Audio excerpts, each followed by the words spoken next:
Good afternoon.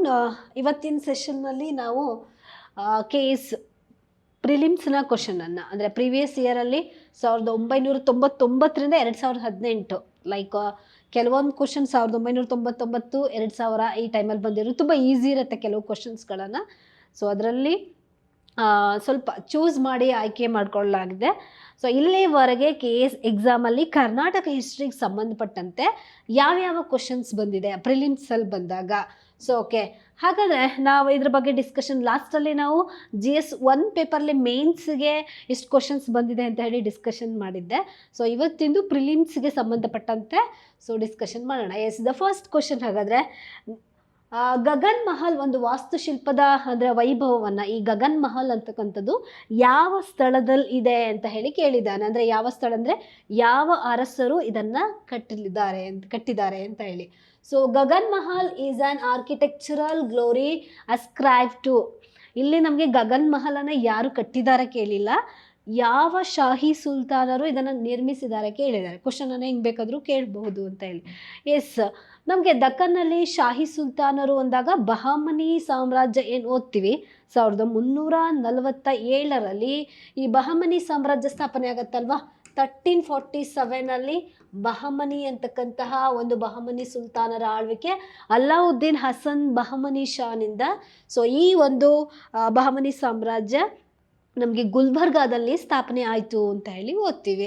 S, ಹಾಗಾದರೆ ಈ ಬಹಮನಿ ಸಾಮ್ರಾಜ್ಯ 1556ರ ಸಮಯಕ್ಕೆ ಏನಾಗುತ್ತೆ, ಇದು ಈ ಬಹಮನಿ ಸಾಮ್ರಾಜ್ಯ ಸ್ಪ್ಲಿಟ್ ಆಗ್ತಾ ಹೋಗುತ್ತೆ. ಇವರಲ್ಲೇ 1560ರ ಹೊತ್ತಿಗೆ ಇವರು ಏನಾಗ್ತಾರೆ, ತಮ್ಮಲ್ಲೇ ಒಡಕುಂಟಾಗುತ್ತೆ ಅಂತ ಹೇಳಿ. ಹಾಗಾಗಿ ನಾವು ಬಹಮನಿ ಸುಲ್ತಾನರಲ್ಲಿ 5 ದಕ್ಕನ್ ಶಾಹಿ ಸುಲ್ತಾನರುಗಳನ್ನು ಗಮನಿಸ್ತೀವಿ. ಸೊ ಅದರಲ್ಲಿ ಬರ್ತಕ್ಕಂಥವ್ರೆ 1450ರ ಸಮಯದಲ್ಲಿ ಸೊ 5 ದಕ್ಕನ್ ಶಾಹಿ ಸುಲ್ತಾನರು ಅಂತ ಹೇಳಿ ಅವರಲ್ಲಿ ನಾವೇನು ಮಾಡ್ತೀವಿ, ಅವರಲ್ಲಿ ವಿಭಜನೆ ಆಗಿಬಿಡ್ತಾರೆ. ಹಾಗಾಗಿ ನಾವು ಏನನ್ನು ಗಮನಿಸ್ತೀವಿ, ಅವರಲ್ಲಿ ಒಡಕುಂಟಾಯಿತು ಅಂತ ಹೇಳಿ. ಅಂದರೆ ಅವರಲ್ಲಿ ಏಕತೆ ಇರಲಿಲ್ಲ ಅಂತ ಹೇಳಿ. ಹಾಗಾದರೆ 5 ದಕ್ಕನ್ ಶಾಹಿ ಸುಲ್ತಾನರು ಅಂದಾಗ ಯಾರ್ಯಾರು ಬರ್ತಾರೆ ಅಂದಾಗ ಬಿಜಾಪುರವನ್ನು ಆಳ್ವಿಕೆ ಮಾಡಿದಂಥ ಆದಿಲ್ ಶಾಹಿಗಳು. ಓಕೆ, ಬಿಜಾಪುರದಲ್ಲಿ ಆದಿಲ್ ಶಾಹಿಗಳನ್ನು ನಾವು ಗಮನಿಸ್ತೀವಿ. ಹಾಗೆಯೇ ಎಸ್, ಬಿಜಾಪುರಕ್ಕೆ ಬಂದಾಗ ಆದಿಲ್ ಶಾಹಿ, ಓಕೆ ಆದಿಲ್ ಶಾಹಿ ಅಂತ ಹೇಳಿ. ಹಾಗೆಯೇ ಗೋಲ್ಕೊಂಡದಲ್ಲಿ ಯಾರು, ಇದ್ರ ಮೇಲೆ ತುಂಬ ಕ್ವಶನ್ಸ್ ಆಲ್ಮೋಸ್ಟ್ ಯಾವಾಗಾದರೂ ಎಲ್ಲ ಎಕ್ಸಾಮಲ್ಲೂ ಒಂದು ಕ್ವಶನ್ ಇದ್ದೇ ಇರುತ್ತೆ ಇವ್ರ ಬಗ್ಗೆ. ಸೊ ಓಕೆ, ಹಾಗೆ ದ ನೆಕ್ಸ್ಟ್ ಒನ್ ಗೋಲ್ಕೊಂಡವನ್ನು ಆಳ್ವಿಕೆ ಮಾಡಿದಂತಹವರು, ಗೋಲ್ಕೊಂಡವನ್ನು ಆಳ್ವಿಕೆ ಮಾಡಿದವರು ಯಾರು ಅಂದರೆ ಕುತುಬ್ ಶಾಹಿಗಳು ಅಂತ ಹೇಳಿ. ಸೊ ಕುತುಬ್ ಶಾಹಿಗಳ ಆಳ್ವಿಕೆ ನಾವು ನೋಡ್ತೀವಿ ಗೋಲ್ಕೊಂಡದಲ್ಲಿ. ಹಾಗೆಯೇ ನಾವು ಬೀದರ್ನಿಗೆ ಬಂದಾಗ ಸೊ ಬೀದರಲ್ಲಿ ಯಾರು ಆಳ್ವಿಕೆ ಮಾಡ್ತಾರೆ, ಬರೀದ್ ಶಾಹಿಗಳು ಅಂತ ಹೇಳಿ. ಸೊ ಬೀದರ್ನ ಬರೀದ್ ಶಾಹಿಗಳು ಅಂತ ಹೇಳಿ ನಾವು ನೋಡ್ತೀವಿ. ಸೊ ದ ನೆಕ್ಸ್ಟ್ ಒನ್ ಬಿರಾರ್ನಲ್ಲಿ ಇಮಾದ್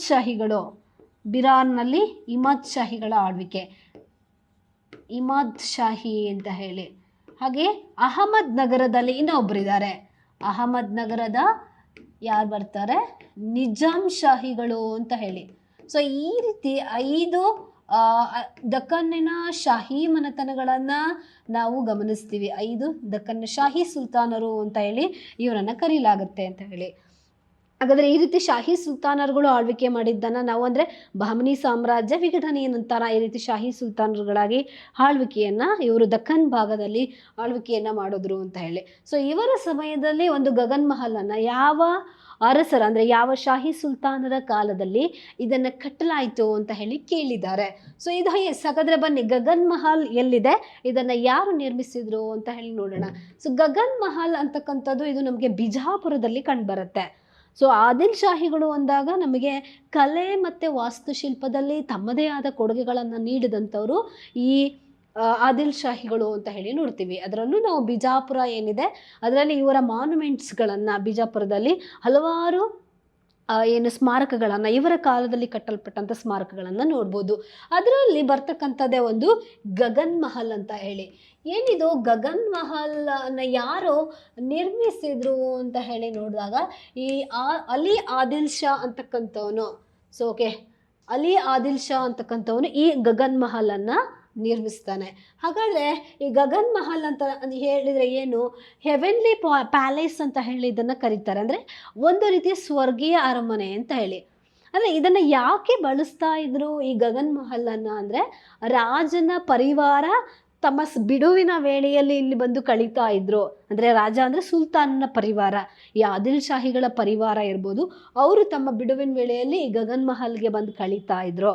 ಅದರ ಜೊತೆಗೆ ಈ ಸುಲ್ತಾನ ತನ್ನ ಅಂದರೆ ಕೆಲವೊಂದು ಪ್ರೈವೇಟ್ ಏನು ಮೀಟಿಂಗ್ಸ್ಗಳನ್ನು ಇಲ್ಲಿ ನಡೆಸ್ತಾ ಇದ್ದ ಈ ಗಗನ್ ಮಹಲಲ್ಲಿ ಅಂತ ಹೇಳಿ ನೋಡ್ತೀವಿ. ಸೊ ಇದೇ ಗಗನ್ ಮಹಲನ್ನು ಇಟ್ಕೊಂಡು 2014ರಲ್ಲಿ ಇದ್ರ ಮೇಲೆ ಕ್ವಶನನ್ನು ಕೇಳಲಾಗಿದೆ. ಹಾಗಾದರೆ ಇದನ್ನು ನಿರ್ಮಿಸಿದಂಥವನು ಅಂತ ಹೇಳಿದಾಗ ಒಂದನೇ ಅಲಿ ಆದಿಲ್ ಶಾ ಅಂತಕ್ಕಂಥವನು ಈ ಗಗನ್ ಮಹಲನ್ನು ನಿರ್ಮಿಸಿದ ಅಂತ ಹೇಳಿ ನಾವು ನೋಡ್ತೀವಿ. ಸೊ ಓಕೆ, ಇದು ಗಗನ್ ಮಹಲ್ ಇರುವಂಥದ್ದು ಲೊಕೇಟೆಡ್ ಇನ್ ಬಿಜಾಪುರದಲ್ಲಿ ಈ ಗಗನ್ ಮಹಲನ್ನು ನಾವು ನೋಡ್ಬೋದು. ಹಾಗಾದರೆ ಬಿಜಾಪುರದಲ್ಲಿ ಇನ್ನೂ ಇತರೆ ವಾಸ್ತುಶಿಲ್ಪಕ್ಕೆ ಸಂಬಂಧಪಟ್ಟಂತೆ ಕೆಲವು ಮಾನ್ಯುಮೆಂಟ್ಸ್ಗಳು ಬರ್ತವೆ. ಹಾಗಾದರೆ ಆದಿಲ್ ಶಾಹಿಗಳು ಗಗನ್ ಮಹಲ್ ಜೊತೆಗೆ ಇನ್ಯಾವ್ಯಾವ ಇದನ್ನು ನಿರ್ಮಿಸಿದ್ದಾರೆ ಅಂತ ಹೇಳಿ ನೋಡೋಣ. ಹಾಗಾದರೆ ನಮಗೆ ಈ ಕ್ವಶನ್ಗೆ ಏನು ಆನ್ಸರ್ ಆಗುತ್ತೆ, ಗಗನ್ ಮಹಲನ್ನು ನಿರ್ಮಿಸಿದಂಥವರು ಆದಿಲ್ ಶಾಹಿಗಳು ಅಂತ ಹೇಳಿ. ಅದರಲ್ಲೂ ಅಲಿ ಆದಿಲ್ ಶಾ ಇದನ್ನು ನಿರ್ಮಿಸಿದ್ದ ಅಂತ ಹೇಳಿ ನೋಡ್ತೀವಿ. ಸೊ ಓಕೆ, ಇಲ್ಲಿ ಯಾರು ಇದನ್ನು ಕಟ್ಟಿದ್ದಾರೆ ಕೇಳಲಿಲ್ಲ ಗಗನ್ ಮಹಲನ್ನು, ಯಾವ ಸುಲ್ತಾನರು, ಯಾವ ವಂಶಕ್ಕೆ ಈ ಗಗನ್ ಮಹಲ್ ಸಂಬಂಧಪಟ್ಟಿದೆ ಅಂತ ಹೇಳಿ ಈ ರೀತಿ ಕ್ವಶನ್ ಕೇಳಿದ್ದಾರೆ. ಹಾಗಾದರೆ ಬಿಜಾಪುರದಲ್ಲಿ ಇನ್ನೂ ಇತರ ಯಾವ್ಯಾವ ಮಾನ್ಯುಮೆಂಟ್ಸ್ಗಳು ಬರುತ್ತೆ ಅಂದಾಗ, ಸೊ ವೆರಿ ಬ್ಯೂಟಿಫುಲ್ ಆಗಿರೋದು ಅಂದರೆ ದಕ್ಷಿಣ ಭಾರತದ ತಾಜ್ ಮಹಲ್ ಅಂತ ಹೇಳಿ ಕರಿತೀವಿ ಇದನ್ನು. ಯಾವುದು, ಇಬ್ರಾಹಿಂ ರೋಜಾ ಅಂತಕ್ಕಂಥದ್ದು. ನಾವು ಎರಡನೇ ಇಬ್ರಾಹಿಂ ಆದಿಲ್ ಶಾ ಅಂತಕ್ಕಂಥವನು ಈ ಇಬ್ರಾಹಿಂ ರೋಜಾವನ್ನು ನಿರ್ಮಾಣ ಮಾಡ್ತಾನೆ. ಅಂದರೆ ಈ ಇಬ್ರಾಹಿಂ ರೋಜಾ ಏನಿದೆ ಆತ ನಿರ್ಮಾಣ ಮಾಡುವಂಥ ಉದ್ದೇಶ ಏನಪ್ಪ ಅಂತ ಹೇಳಿದ್ರೆ, ಈಗ ನಾವು ಉತ್ತರ ಭಾರತದಲ್ಲಿ ತಾಜ್ ಮಹಲನ್ನು ನೋಡ್ತೀವಲ್ವಾ, ಪ್ರೇಮದ ಸ್ಮಾರಕವಾಗಿ ನಿರ್ಮಾಣ ಮಾಡಿದ್ದಾರೆ. ಹಾಗೆಯೇ ಈ ಎರಡನೇ ಇಬ್ರಾಹಿಂ ಆದಿಲ್ ಶಾ ತನ್ನ ಹೆಂಡತಿಯಾದಂಥ ತಾಜ್ ಬಾವಡಿ ನೆನಪಿಗಾಗಿ ಈ ನಾವು ಈ ಇಬ್ರಾಹಿಂ ರೋಜಾವನ್ನು ನಿರ್ಮಾಣ ಮಾಡೋಕ್ಕೆ ಹೋಗ್ತಾನೆ. ಆದರೆ ನಿರ್ಮಾಣದ ಅವಧಿಯಲ್ಲೇ ಈತ ಮರಣ ಹೊಂದ್ಬಿಡ್ತಾನೆ. ಸೊ ಹಾಗಾಗಿ ಈ ಅಂದರೆ ಸುಲ್ತಾನನ ಸಮಾಧಿಯನ್ನು ಕೂಡ ಇಲ್ಲಿ ನೋಡ್ಬೋದು, ಜೊತೆಗೆ ತನ್ನ ಹೆಂಡತಿ ತಾಜ್ ಬಾವಡಿಯ ಸಮಾಧಿ ಕೂಡ ನೋಡ್ಬೋದು ಅಂತ ಇದರಲ್ಲಿ ಇಬ್ರಾಹಿಂ ರೋಜಾ ಅಂತ. ಇದನ್ನು ತೂಗುವ ಉದ್ಯಾನ ಅಂತ ಹೇಳಿ ಕೂಡ ಕರೀತಾರೆ ಇದನ್ನು. ಇನ್ನೊಂದು ದಕ್ಷಿಣ ಭಾರತದ ತಾಜ್ ಮಹಲ್ ಅಂತ ಹೇಳಿ ಕರೀತಾರೆ ಇದನ್ನು. ಸೊ ನಮಗೆ ಆ ತಾಜ್ ಮಹಲ್ ಏನಿದೆ ಉತ್ತರ ಭಾರತದಲ್ಲಿ ಇರ್ತಕ್ಕಂಥದ್ದು, ನಾವು ಬಿಳಿಯ ಅಂದರೆ ವೈಟ್ ಸ್ಟೋನಿಂದ ಈಗ ಮಾಡಲ್ಪಟ್ಟಿದ್ರೆ, ಇದು ಬ್ಲ್ಯಾಕ್ ಸ್ಟೋನಿಂದ ಮಾಡಲ್ಪಟ್ಟಂಥದ್ದು ಅಂತ ಹೇಳಿ ಕರಿತೀವಿ. ಹಾಗಾದರೆ ಇದನ್ನು ತೂಗುವ ಉದ್ಯಾನ ಅಂದರೆ ಮೇಲ್ಗಡೆ ವ್ಯೂವಲ್ಲಿ ನಾವು ಇದನ್ನು ನೋಡಿದ್ರೆ ಒಂದು ರೀತಿ ತೂಗು ಸೇತುವೆ ಇದ್ದಂಗೆ ಕಾಣುತ್ತೆ. ಹಾಗಾಗಿ ತೂಗು ಸೇತುವೆ ಅಂತ ಹೇಳಿ ಕೂಡ ಇದನ್ನು ಕರೀತಾರೆ. ಅಂದರೆ ಇಲ್ಲಿ ನಾವು ಇದರ ವಿಶೇಷತೆ ಎಂದಾಗ ಒಂದು ಕಡೆ ಏನನ್ನು ಕಾಣಿಸುತ್ತೆ ಅಂತ ಹೇಳಿದ್ರೆ, ಇಲ್ಲಿ ಸುಲ್ತಾನನ ಸಮಾಧಿಯನ್ನು ನೋಡ್ತೀವಿ, ಇನ್ನೊಂದು ಕಡೆ ಮಸೀದಿಯನ್ನು ಕೂಡ ನಾವು ಇಲ್ಲಿ ಗಮನಿಸ್ಬೋದು. ಒಂದು ಎಂಟ್ರಿಯಲ್ಲಿ ನಮಗೆ ಒಂದು ಪ್ರವೇಶ ದ್ವಾರ, ಗೇಟ್ ವೇ ಕಂಡು ಬರುತ್ತೆ, ಸುತ್ತಲೂ ಒಂದು ಕಾಂಪೌಂಡ್ ಇದೆ. ನಮಗೆ ಹೇಗೆ ತಾಜ್ ಮಹಲನ್ನು ನೀವು ನೋಡಿದ್ರೆ ಒಂದು ಎತ್ತರವಾದ ವೇದಿಕೆ ಮೇಲೆ ತಾಜ್ ಮಹಲನ್ನು ನೀವು ನೋಡ್ತಿರೋ, ಸೊ ಅದೇ ರೀತಿಯಲ್ಲೇ ಇದನ್ನು ಕಟ್ಟಿರುವಂಥದ್ದು. ಬಹುಶಃ ಇದು ನಮಗೆ ಅಂದರೆ ತಾಜ್ ಮಹಲ್ನ ಹಿಸ್ಟ್ರಿ ನೋಡುವಾಗ ತಾಜ್ ಮಹಲನ್ನು ಕಟ್ಟೋದಕ್ಕೂ ಮುಂಚೆನೇ ಈ ಇಬ್ರಾಹಿಂ ರೋಜಾವನ್ನು ಕಟ್ಟಲಾಗಿತ್ತು ಅಂತ ಹೇಳಿದಾಗ, ಬಹುಶಃ ಈ ಇಬ್ರಾಹಿಂ ರೋಜಾದ ಇನ್ಫ್ಲೂಯೆನ್ಸಿಂದಾನೆ ತಾಜ್ ಮಹಲನ್ನು ಕಟ್ಟಿರ್ಬೋದು ಅಂತ ಕೂಡ ಹೇಳಲಾಗತ್ತೆ. ಇದರ ಇನ್ಫ್ಲೂಯೆನ್ಸ್ ಬಿದ್ದಿರ್ಬೋದು ಅಂತ ಹೇಳಿ. ಸೊ 1622ರಲ್ಲಿ ಇದನ್ನು ಅಲಿ ಆದಿಲ್ ಶಾ ಅಥವಾ ಎರಡನೇ ಇಬ್ರಾಹಿಂ ಆದಿಲ್ ಶಾ ಅಂತಕ್ಕಂಥವನು ಇದನ್ನು ನಿರ್ಮಾಣ ಮಾಡ್ದ. ನಾವು ಎರಡನೇ ಇಬ್ರಾಹಿಂ ಆದಿಲ್ ಶಾ ಅಂತ ಹೇಳಿದಾಗ ತನ್ನನ್ನು ಏನಂತ ಹೇಳಿ ಕರೀತಾರೆ, ಜಗದ್ಗುರು ಬಾದ್ಶಾ ಅಂತ ಹೇಳಿ ಕರೀತಾರೆ. ಆ್ಯಂಡ್ ದೆನ್ ಆತ ಕಿತಾಬಿ ನವರಸ್ ಅಂತಕ್ಕಂಥ ಕೃತಿಯನ್ನು ಬರೀತಾನೆ. ಆತ ಹಿಂದೂಗಳ ಮೇಲೆ ಅಂದರೆ ಒಟ್ಟಿನಲ್ಲಿ ರಿಲಿಜಿಯಸ್ ಟಾಲರೆನ್ಸ್, ಆತನಲ್ಲಿ ಧಾರ್ಮಿಕ ಸಹಿಷ್ಣುತೆ ಕಂಡುಬರುತ್ತೆ. ಇನ್ನೊಂದು ಏನು ವಿಶೇಷತೆ ಅಂದರೆ, ಆತನ ಕಾಲದಲ್ಲಿ ಆತ ಏನು ಕೃತಿ ಬರೀತಾನೆ, ಕಿತಾಬ್ ಈ ನವರಸ್ ಅನ್ನೋ ಕೃತಿಯಲ್ಲಿ ಮೊದಲಿಗೆ ಹಿಂದೂ ದೇವತೆಗಳ ಶ್ಲೋಕದೊಂದಿಗೆ ಆರಂಭ ಆಗುತ್ತೆ. ಅಂದರೆ ಹಿಂದೂ ದೇವತೆಗಳು ಅಂದಾಗ ನಾವು ಗಣೇಶ, ಸರಸ್ವತಿ ದೇವರುಗಳನ್ನು ನೆನಿತೀವಿ. ಅದೇ ರೀತಿಯಲ್ಲಿ ತನ್ನ ಕೃತಿಯಲ್ಲಿ ಸ್ಮರಣೆಯನ್ನು ಮಾಡ್ತಾ ತನ್ನ ಕೃತಿಯನ್ನು ಪ್ರಾರಂಭ ಮಾಡ್ತಾನೆ. ಸೊ ಹಾಗಾಗಿಯೇ ಈ ಎರಡನೇ ಇಬ್ರಾಹಿಂನನ್ನು ಏನಂತ ಕರೀತಾರೆ, ಜಗದ್ಗುರು ಬಾದ್ಶಾ ಅಂತ ಹೇಳಿ ಕೂಡ ಆತನನ್ನು ಕರಿತಾ ಇದ್ರು ಅಂತ ಹೇಳಿ. ಸೊ ಆತನ ಕಾಲದಲ್ಲಿ ನಿರ್ಮಾಣ ಆಗಿರುವಂಥದ್ದೇ ಈ ನಾವೇನು ಹೇಳಿ ಕರಿತೀವಿ ಇಬ್ರಾಹಿಂ ರೋಜಾ ಅಂತ ಹೇಳಿ ಕರೀಲಾಗುತ್ತೆ ಅಂತಕ್ಕಂಥದ್ದು. ಎಸ್, ಇಬ್ರಾಹಿಂ ರೋಜಾ ಅಂತಕ್ಕಂಥದ್ದು 1627ರಲ್ಲಿ ಈ ಎರಡನೇ ಇಬ್ರಾಹಿಂ ಆದಿಲ್ ಶಾ ಅಂತಕ್ಕಂಥದ್ದು. 1657ರಿಂದ ನಮಗೆ ತಾಜ್ ಮಹಲನ್ನು ಕಟ್ಟೋಕೆ ಪ್ರಾರಂಭ ಮಾಡ್ತಾರೆ. ಆದರೆ 1627ರಲ್ಲೇ ಇಬ್ರಾಹಿಂ ರೋಜಾ ಕಟ್ಟೋದಕ್ಕೆ ಶುರು ಮಾಡಿದ್ರು ಅಂತ ಹೇಳಿ. ಹಾಗಾಗಿ ಇದರ ಇನ್ಫ್ಲೂಯೆನ್ಸ್ ಅಲ್ಲಿ ಇರ್ಬೋದು ಅಂತ ಹೇಳಿ. ಸೊ ನಾವು ಇದನ್ನು ನೋಡಿದಾಗ ಲೈಕ್ ಏನು ಇಬ್ರಾಹಿಂ ರೋಜಾವನ್ನು ನೋಡ್ತೀವಿ. ಸೊ ನೀವು ಇಲ್ಲಿ ನಿಮ್ಗೆ ಕಂಡು ಬರುವಂಗೆ ಇಲ್ಲೊಂದು ಎತ್ತರವಾದ ವೇದಿಕೆ ಮೇಲೆ ಇವರು ಈ ಇಬ್ರಾಹಿಂ ರೋಜಾವನ್ನು ನಿರ್ಮಾಣ ಮಾಡಲಾಗಿದೆ. ಅಂದರೆ ನಮಗೆ ಸಾಮಾನ್ಯವಾಗಿ ಇಸ್ಲಾಮಿಕ್ ಆರ್ಕಿಟೆಕ್ಚರ್ ಅಂದಾಗ ಮೇಲ್ಗಡೆ ಡೂಮ್ ಕಂಡು ಬರುತ್ತೆ, ಹಾಗೆ ಮಿನಾರ್ಗಳನ್ನು ನಾವು ಗುರುತಿಸ್ಬೋದು. ಸೊ ಎಲ್ಲ ನಾವು ಅಂದರೆ ಇಸ್ಲಾಮಿಕ್ ಆರ್ಕಿಟೆಕ್ಚರ್ಗಳೆಲ್ಲ ಮಿನಾರ್ಗಳು ನಮಗೆ ಕಂಡು ಬರುತ್ತೆ. ಹಾಗೆ ನಾವು ಡೂಮ್ ಅಂತ ಏನು ಹೇಳ್ತೀವಿ, ಅಂಡಾಕಾರದಲ್ಲಿ ಇರ್ತಕ್ಕಂಥ ಡೂಮ್ಗಳನ್ನು ಗಮನಿಸ್ತೀವಿ. ಸೊ ಈ ರೀತಿಯಾಗಿ ಹಾಗೆ ಆರ್ಚ್ಗಳನ್ನು ಇಲ್ಲಿ ಗಮನಿಸ್ಬೋದು. ಇನ್ನೊಂದು ಕ್ಯಾಲಿಗ್ರಫಿಯನ್ನು ಇಲ್ಲಿ ಗಮನಿಸ್ಬೋದು. ಅಂದರೆ ಅರೇಬಿಕ್ ಏನು ಲಿಪಿಯಲ್ಲಿ ಬರೆದಂಥ ಒಂದು ಸುಂದರವಾದ ಕ್ಯಾಲಿಗ್ರಫಿ ನಮಗೆ ಈ ಇಬ್ರಾಹಿಂ ರೋಜಾದಲ್ಲಿ ಹೋದಾಗ ಕಂಡು ಬರುತ್ತೆ. ಸೊ ಬಹುಶಃ ಬಿಜಾಪುರದಲ್ಲಿ ಹೋದಾಗ ನಾವು ಬಹುಶಃ ನೋಡಲೇಬೇಕಾದಂತಹ ಒಂದು ಸ್ಥಳ ಈ ಇಬ್ರಾಹಿಂ ರೋಜಾ ಅಂತ ಹೇಳಿ ಕೂಡ ಕರಿಬೋದು. ಎಸ್, ಈತನೇ ನೋಡಿ ಎರಡನೇ ಇಬ್ರಾಹಿಂ ಆದಿಲ್ ಶಾ. ಈತನನ್ನೇ ಜಗದ್ಗುರು ಬಾದ್ಶಾ ಅಂತ ಹೇಳಿ ಕರಿತಾ ಇದ್ರು. ಹಿಂದೂಗಳ ಮೇಲೆ ಅತೀವ ಅಂದರೆ ಹಿಂದೂಗಳಿಗೂ ಕೂಡ ಪ್ರಾಮುಖ್ಯತೆ ಕೊಟ್ಟಿದ್ದ, ತನ್ನ ಸ್ಥಾನದಲ್ಲಿ ಹಿಂದೂಗಳು ಇದ್ರು ಅಂತ ಕೂಡ ನಾವು ಓದ್ತೀವಿ ಈತನ ಬಗ್ಗೆ. ಎಸ್, ನೆಕ್ಸ್ಟ್ ಒಂದು ಬಿಜಾಪುರದಲ್ಲಿರ್ತಕ್ಕಂಥದ್ದು ಬಾರಾಕಮಾನ್ ಅಂತ ಹೇಳಿ ಒಂದು ಕಂಡು ಬರುತ್ತೆ. ಸೊ ಇದು ಕೂಡ ಇಬ್ರಾಹಿಂ ಆದಿಲ್ ಶಾನ ಕಾಲಾವಧಿಯಲ್ಲಿ ಇದನ್ನು ಕೂಡ ನಿರ್ಮಾಣ ಮಾಡೋಕ್ಕೆ ಹಿಡಿತಾರೆ.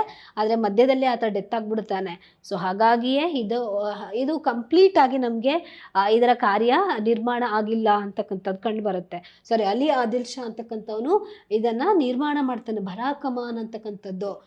ಓಕೆ. ಸೊ ಆದರೆ ಇದು ಕಂಪ್ಲೀಟ್ ಆಗೋದಿಲ್ಲ. ಬಹುಶಃ ರಾಜ ಅಂದರೆ ಸುಲ್ತಾನ ಮಧ್ಯದಲ್ಲೇ ಡೆತ್ ಆಗಿರೋದ್ರಿಂದ ಇದು ಇಲ್ಲಿಗೆ ಸ್ಟಾಪ್ ಆಯಿತು ಅಂತ ಹೇಳಿ ನಾವು ಗಮನಿಸ್ತೀವಿ. ಇದು ಬಾರಾಕಮಾನ್ ಅಂತಕ್ಕಂಥದ್ದು ಇದು ಸಹ ಬಿಜಾಪುರದಲ್ಲಿ ಕಂಡು ಬರುತ್ತೆ. ಬಹುಶಃ ಇದರ ಕೆಲಸ ಏನಾದರೂ ಕನ್ಸ್ಟ್ರಕ್ಷನ್ ಅಂದರೆ ಕಂಟಿನ್ಯೂ ಆಗಿದ್ರೆ ಒಂದು ಅಂದರೆ ದಕ್ಷಿಣ ಭಾರತದಲ್ಲಿ ಅತ್ಯಂತ ದೊಡ್ಡದಾದ ಸ್ಮಾರಕ ಆಗಿರ್ತಾ ಇತ್ತು ಅಂತ ಹೇಳಿ ವಿದ್ವಾಂಸರು ಅಭಿಪ್ರಾಯ ಪಡ್ತಾರೆ. ಬಹುಶಃ ನಾವು ಇವರ ಕಾಲಘಟ್ಟದಲ್ಲಿ ಹೇಗೆ ನಿರ್ಮಾಣ ಮಾಡಿದ್ದಾರೆ, ಇವರ ತಂತ್ರಜ್ಞಾನ ಹೇಗಿತ್ತು ಅಂತ ತಿಳ್ಕೊಳ್ಳೋದಕ್ಕೆ ಇದೊಂದು ಮಾಡೆಲ್ ಅಂತ ಹೇಳ್ಬೋದು. ಯಾಕೆಂದರೆ ಇದರ ಕೆಲಸ ಕಂಪ್ಲೀಟ್ ಆಗದೇ ಇರೋದ್ರಿಂದ ಅಲ್ಲಲ್ಲಿ ಇವರು ಹೇಗೆ ಇದನ್ನು ಬಿಲ್ಡ್ ಮಾಡ್ತಾ ಹೋಗಿದ್ದಾರೆ ಅಂತ ಹೇಳಿ ನಾವು ಈ ಬಾರಾಕಮಾನಲ್ಲಿ ಇದರ ಅಸ್ತಿತ್ವವನ್ನು ಗುರುತಿಸ್ಬೋದು ಅಂತ ಹೇಳಿ. ಇವಿಷ್ಟು ನಮಗೆ ಬಿಜಾಪುರದಲ್ಲಿ ಕಂಡುಬರ್ತವೆ. ಇನ್ನೊಂದು ನಾವೇನು ಗುಮ್ಮಟ ನಗರಿ ಅಂತ ಹೇಳಿ ಬಿಜಾಪುರವನ್ನು ಕರಿತೀವಿ. ಸೊ ಬಿಜಾಪುರದಲ್ಲಿರ್ತಕ್ಕಂಥದ್ದು ಇನ್ನೊಂದು ಪ್ರಮುಖವಾದದ್ದು ಅಂದರೆ ಗೋಲ್ ಗುಂಬಜ್ ಅಥವಾ ಗೋಳು ಗುಮ್ಮಟ ಅಂತ ಹೇಳಿ ಕರಿತೀವಲ್ವ. ಸೊ ಈ ಗೋಳು ಗುಮ್ಮಟವನ್ನು ಮೊಹಮ್ಮದ್ ಆದಿಲ್ ಶಾ ಅಂತಕ್ಕಂಥವನು 1656ರ ಅವಧಿಯಲ್ಲಿ ಇದನ್ನು ನಿರ್ಮಾಣ ಮಾಡಿರ್ತಕ್ಕಂಥದ್ದನ್ನು ನಾವು ಗಮನಿಸ್ತೀವಿ.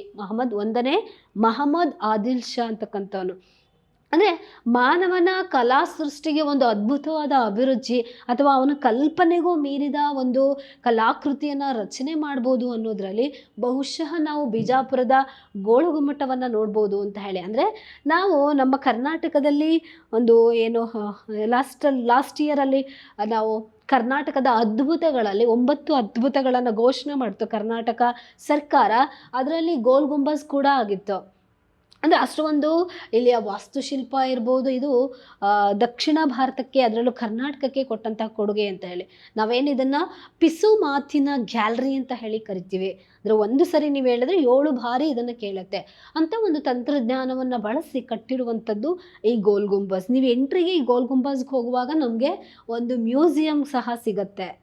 ಸೊ ಮ್ಯೂಸಿಯಮ್ ಇದು ಬ್ರಿಟಿಷರ ಕಾಲದಲ್ಲಿ ಮ್ಯೂಸಿಯಮ್ ಆಗಿ ಕನ್ವರ್ಟ್ ಆಗುತ್ತೆ. ಬಟ್ ಸುಲ್ತಾನನ ಅವಧಿಯಲ್ಲಿ ಸುಲ್ತಾನ ಎಂಟ್ರಿ ಕೊಡುವಾಗ ಇಲ್ಲಿ ಏನು ನೀವು ಗೋಲ್ ಗುಂಬಜ್ಗೆ ಎಂಟ್ರಿ ಕೊಡ್ತೀರಾ, ಆ ಎಂಟ್ರಿ ಭಾಗದಲ್ಲಿ ಸುಲ್ತಾನ ಎಂಟ್ರಿ ಅಂದರೆ ಈ ಗೋಲ್ ಗುಂಬಜ್ಗೆ ಬರ್ತಾ ಇದ್ದಾನೆ ಅಂತ ಹೇಳಿದಾಗ ಅಲ್ಲಿ ನಗಾರಿಗಳನ್ನು ಬಾರಿಸ್ತಾ ಇದ್ರು ಅಂತ ಹೇಳಲಾಗತ್ತೆ.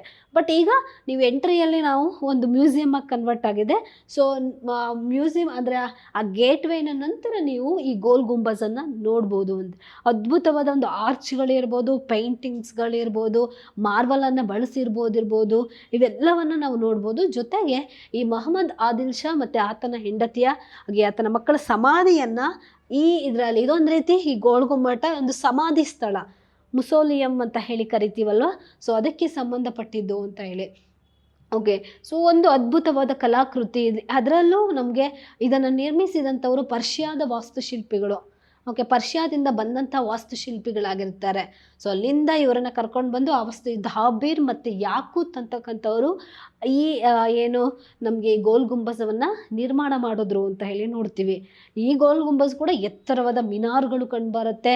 ನಮಗೆ ಡೂಮ್ಗಳನ್ನು ನೋಡ್ಬೋದು, ಈ ರೀತಿಯಾದಂಥ ಡೂಮ್ಗಳನ್ನು ಬಳಸ್ಕೊಂಡಿದ್ದಾರೆ. ಆರ್ಚ್ಗಳನ್ನು ನೋಡ್ಬೋದು.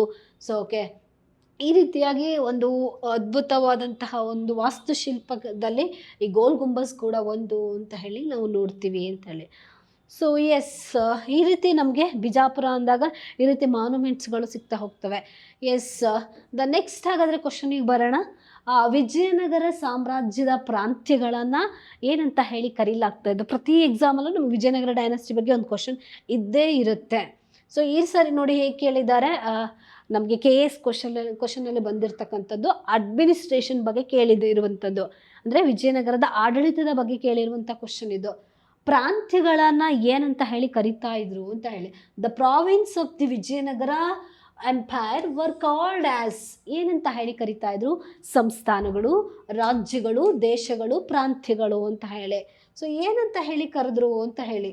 ಎಸ್, ಸೊ ಸಂಸ್ಥಾನಗಳು ಆಗೋಕ್ಕೆ ಸಾಧ್ಯ ಇಲ್ಲ ಅಲ್ವಾ? ಹಾಗಾದರೆ ರಾಜ್ಯಗಳು ಅಂತ ಹೇಳಿ ಕರೆದ್ರ ಇವರು, ಪ್ರಾವಿನ್ಸನ್ನು ದೇಶ ಅಂತ ಹೇಳಿ ಕರೆದ್ರ, ಅಥವಾ ಪ್ರಾಂತ್ಯಗಳು? ಸೊ ಹಾಗಾದರೆ ಡೀಟೇಲ್ ಆಗಿ ಇದಕ್ಕೆ ಬಂದ್ಬಿಡೋಣ ಏನು ಬರ್ಬೋದು ಅಂತ ಹೇಳಿ. ಹಾಗಾದರೆ ವಿಜಯನಗರ ಸಾಮ್ರಾಜ್ಯದ ಆಡಳಿತ ವಿಭಾಗಗಳು ಹೇಗಿದ್ವು ಅಂತ ಹೇಳಿ. ಎಸ್, ದ ಫಸ್ಟ್ ಹಾಗಾದರೆ ಸೆಂಟರ್ ಅಂದರೆ ಕೇಂದ್ರ ಸರ್ಕಾರ ಅಂತ ಹೇಳಿ ಇರುತ್ತೆ ನಮಗೆ, ಸೆಂಟ್ರಲ್ ಗೌರ್ಮೆಂಟ್ ಅಂತ ಹೇಳಿ ನಮಗೆ ವಿಜಯನಗರದಲ್ಲೂ ನೋಡ್ತೀವಿ. ಅಂದರೆ ರಾಜನೇ ಏನು ಅಲ್ಲಿ ಬರ್ತಕ್ಕಂಥ ರಾಜನೇ ಮೇಯ್ನ್ ಆಗಿರ್ತಕ್ಕಂಥ ಹೆಡ್, ರಾಜನನ್ನೇ ಮುಖ್ಯದ ಆಡಳಿತ ಮುಖ್ಯಸ್ಥ ಅಂತ ಹೇಳಿ ಕರಿತೀವಿ.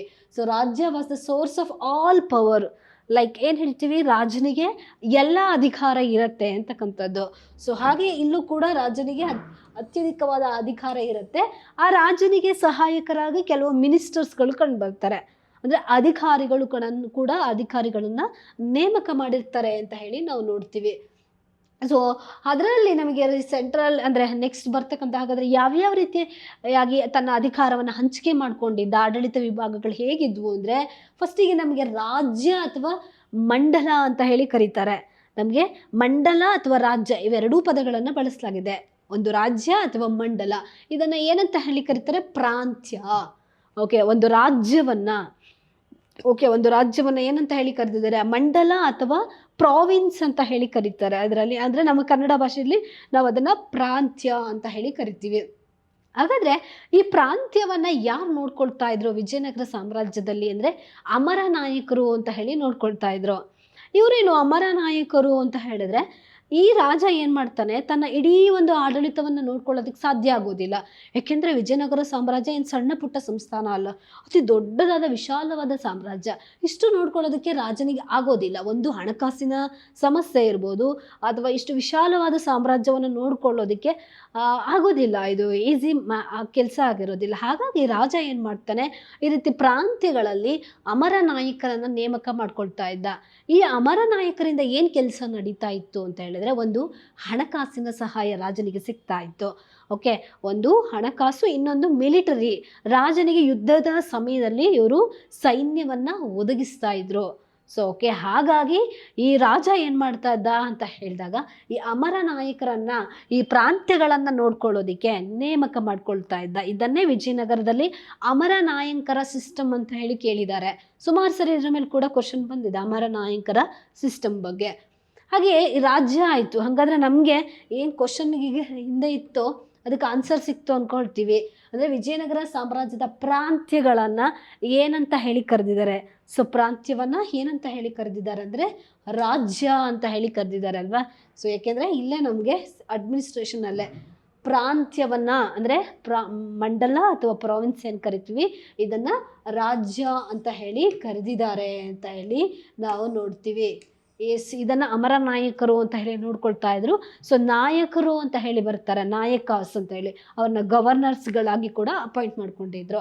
ಹಾಗಾದರೆ ಪ್ರಾವಿನ್ಸ್ ಏನು ಕರಿತೀವಿ, ಅದರ ನಂತರದಲ್ಲಿ ಯಾವುದು ಆಡಳಿತ ಘಟಕ ಇತ್ತು?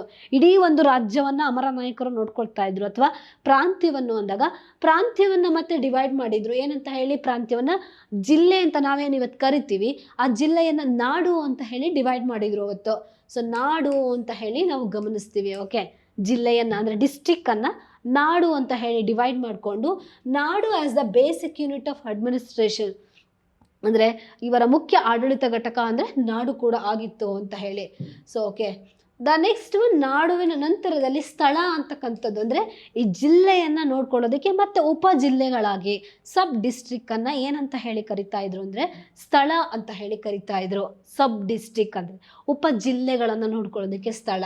ಸೊ ಉಪ ಜಿಲ್ಲೆಗಳನ್ನು ನೋಡ್ಕೊಳ್ಳೋದಕ್ಕೆ ಉಪಜಿಲ್ಲೆಗಳನ್ನು ಅಂದರೆ ಅದಕ್ಕೊಂದು ಹಳ್ಳಿಗಳು ಒಂದಿಷ್ಟು ಇರ್ತಾ ಇದ್ವು, ಗ್ರಾಮ ಅಂತ ಏನು ಕರಿತೀವಿ, ಆ ವಿಲೇಜ್ ಎಲ್ಲ ಕೂಡ್ಬಿಟ್ಟು ಗ್ರಾಮ ಅಂತೀವಲ್ವ, ಇದು ಕೊನೆ ಘಟಕ ಆಗಿರುತ್ತೆ ಆಡಳಿತದಲ್ಲಿ. ಇಸ್ ಅ ಲಾಸ್ಟ್ ಯೂನಿಟ್ ಅದು ಯಾವುದು ಅಂದರೆ ಗ್ರಾಮ ಆಗಿತ್ತು ಅಂತ ಹೇಳಿ ನಾವು ನೋಡ್ತೀವಿ. ಸೊ ಈ ರೀತಿ ಒಂದು ವಿಜಯನಗರ ಸಿಸ್ಟಮಲ್ಲಿ ಇರ್ತಕ್ಕಂಥ ಒಂದು ಆಡಳಿತ ಸಿಸ್ಟಮ್ ಆಗಿರುತ್ತೆ. ಅಂದರೆ ಇವರು ರಾಜ್ಯದ ಆಡಳಿತವನ್ನು ಪ್ರಾವಿನ್ಸ್ ಅಥವಾ ಮಂಡಲ ಅಂತ ಹೇಳಿ ಕರಿತಾ ಇದ್ರು, ಇದನ್ನು ರಾಜ್ಯ ಅಂತ ಹೇಳಿ ಕರಿತಾ ಇದ್ವಿ. ಸೊ ರಾಜ್ಯವನ್ನು ಮತ್ತೆ ಏನಂತ ಹೇಳಿ ವಿಭಾಗ ಮಾಡಿದ್ದಾರೆ ಅಂತ ಹೇಳಿದ್ರೆ ನಾಡು ಆಗಿ ವಿಭಾಗ ಮಾಡ್ಕೊಂಡಿದ್ದಾರೆ. ನಾಡು ಅಂದರೆ ಡಿಸ್ಟ್ರಿಕ್ ಅಂತ ಹೇಳಿ, ಜಿಲ್ಲೆ ಅಂತ ಹೇಳಿ. ಸೊ ನಾಡು ಜಿಲ್ಲೆಯ ನಂತರದಲ್ಲಿ ಸ್ಥಳ ಲೈಕ್ ಸಬ್ ಡಿಸ್ಟ್ರಿಕ್ ಉಪ ಜಿಲ್ಲೆಗಳಾಗಿ ಮಾಡ್ಕೊಂಡಿದ್ದಾರೆ. ಇವೆಲ್ಲ ಜಿಲ್ಲೆಗಳ ನಂತರದಲ್ಲಿ ಇನ್ನೊಂದು ಯೂನಿಟ್ ಯಾವ್ದು ಬರುತ್ತೆ ಅಂದರೆ ಗ್ರಾಮ, ಅಂದರೆ ಪ್ರತಿ ಹಳ್ಳಿಗಳೆಲ್ಲ ಸೇರಿ ಗ್ರಾಮಗಳಾಗಿ ಒಂದು ಆಡಳಿತ ಘಟಕವನ್ನು ನಾವು ಗಮನಿಸ್ತೀವಿ. ಈ ರೀತಿ ಒಂದು ಅಡ್ಮಿನಿಸ್ಟ್ರೇಷನ್ ಸಿಸ್ಟಮನ್ನು ನಾವು ವಿಜಯನಗರ ಸಾಮ್ರಾಜ್ಯದಲ್ಲಿ ನೋಡ್ತೀವಿ ಅಂತೇಳಿ. ಸೊ ಈ ರೀತಿಯಾಗಿ ನಾವು ಅಡ್ಮಿನಿಸ್ಟ್ರೇಷನ್ ಮೇಲೆ ಈ ರೀತಿ ಒಂದು ಕ್ವಶನ್ ಬಂದಿರೋದು ನೋಡ್ತೀವಿ. ಹಾಗೆ ಅಮರ ನಾಯಕರ ಸಿಸ್ಟಮಲ್ಲೂ ಕೂಡ ಕ್ವಶನ್ ಬಂದಿದೆ ಇದ್ರ ಮೇಲೆ.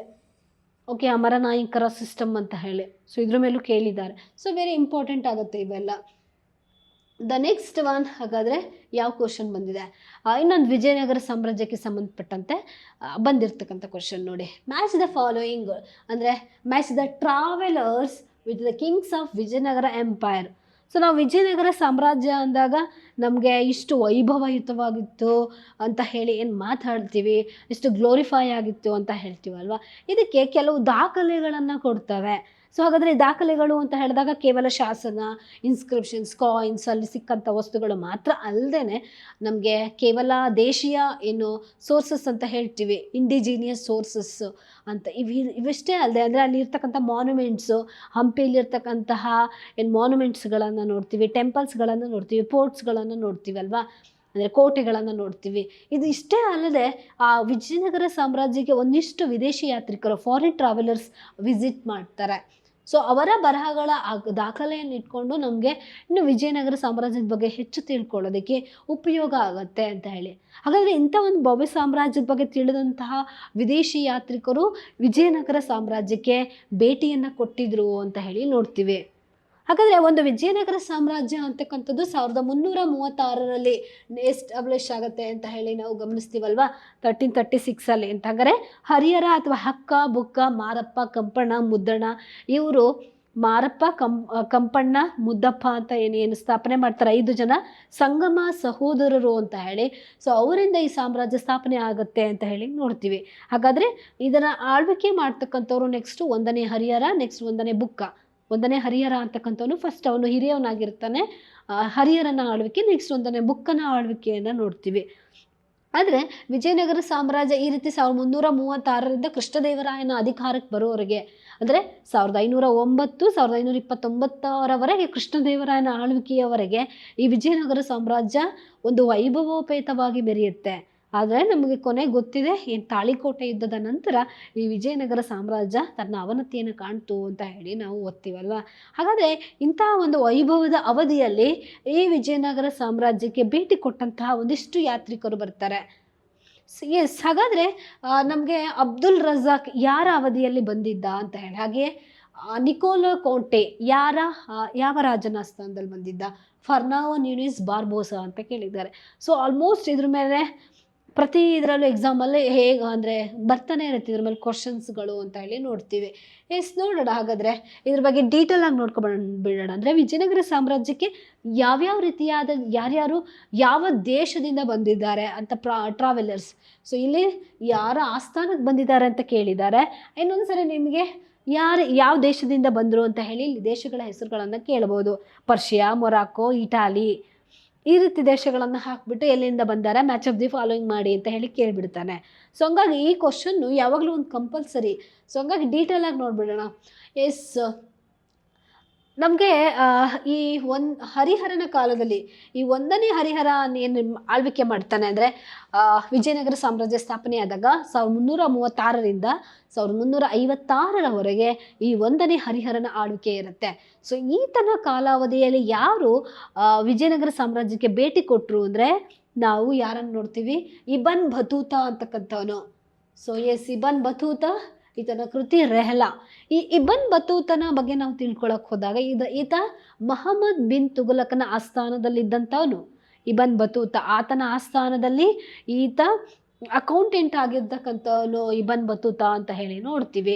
ಆತನ ಕೃತಿ ರೆಹ್ಲಾ. ಈತ ಕೂಡ ವಿಜಯನಗರ ಸಾಮ್ರಾಜ್ಯದ ಬಗ್ಗೆ ಕೇಳಿ ತಿಳ್ಕೊಂಡಿರ್ತಾನೆ. ಯಾಕೆಂದರೆ ಒಂದು ಕಡೆ ಒಂದು ಏನಂದರೆ ಇನ್ನು ದಕ್ಕನ್ ಭಾಗದಲ್ಲಿ ಬಹಮನಿಯರು ಕೂಡ ಆಳ್ವಿಕೆ ಇರುತ್ತೆ. ಬಹಮನಿಯರ ಆಳ್ವಿಕೆ ಒಂದು ಕಡೆ ಇರುತ್ತೆ. ಹಾಗಾಗಿ ಆತ ವಿಜಯನಗರ ಸಾಮ್ರಾಜ್ಯದ ಬಗ್ಗೆ ನಮಗೆ ಇಂಥ ಒಂದು ಸಾಮ್ರಾಜ್ಯ ದಕ್ಷಿಣ ಭಾಗದಲ್ಲಿ ಇತ್ತು ಅಂತ ಹೇಳಿ ಈತ ಕೂಡ ಉಲ್ಲೇಖ ಮಾಡ್ತಾನೆ. ಯಾರು? ಇಬನ್ ಬತೂತ ಅಂತಕ್ಕಂಥವನು. ಸೊ ಈತ ಮಹಮ್ಮದ್ ಬಿನ್ ತುಘಲಕ್ನ ಆಸ್ಥಾನದಲ್ಲಿದ್ದಂಥವನು ಇಬನ್ ಬತೂತ ಅನ್ನಕ್ಕಂಥವನು.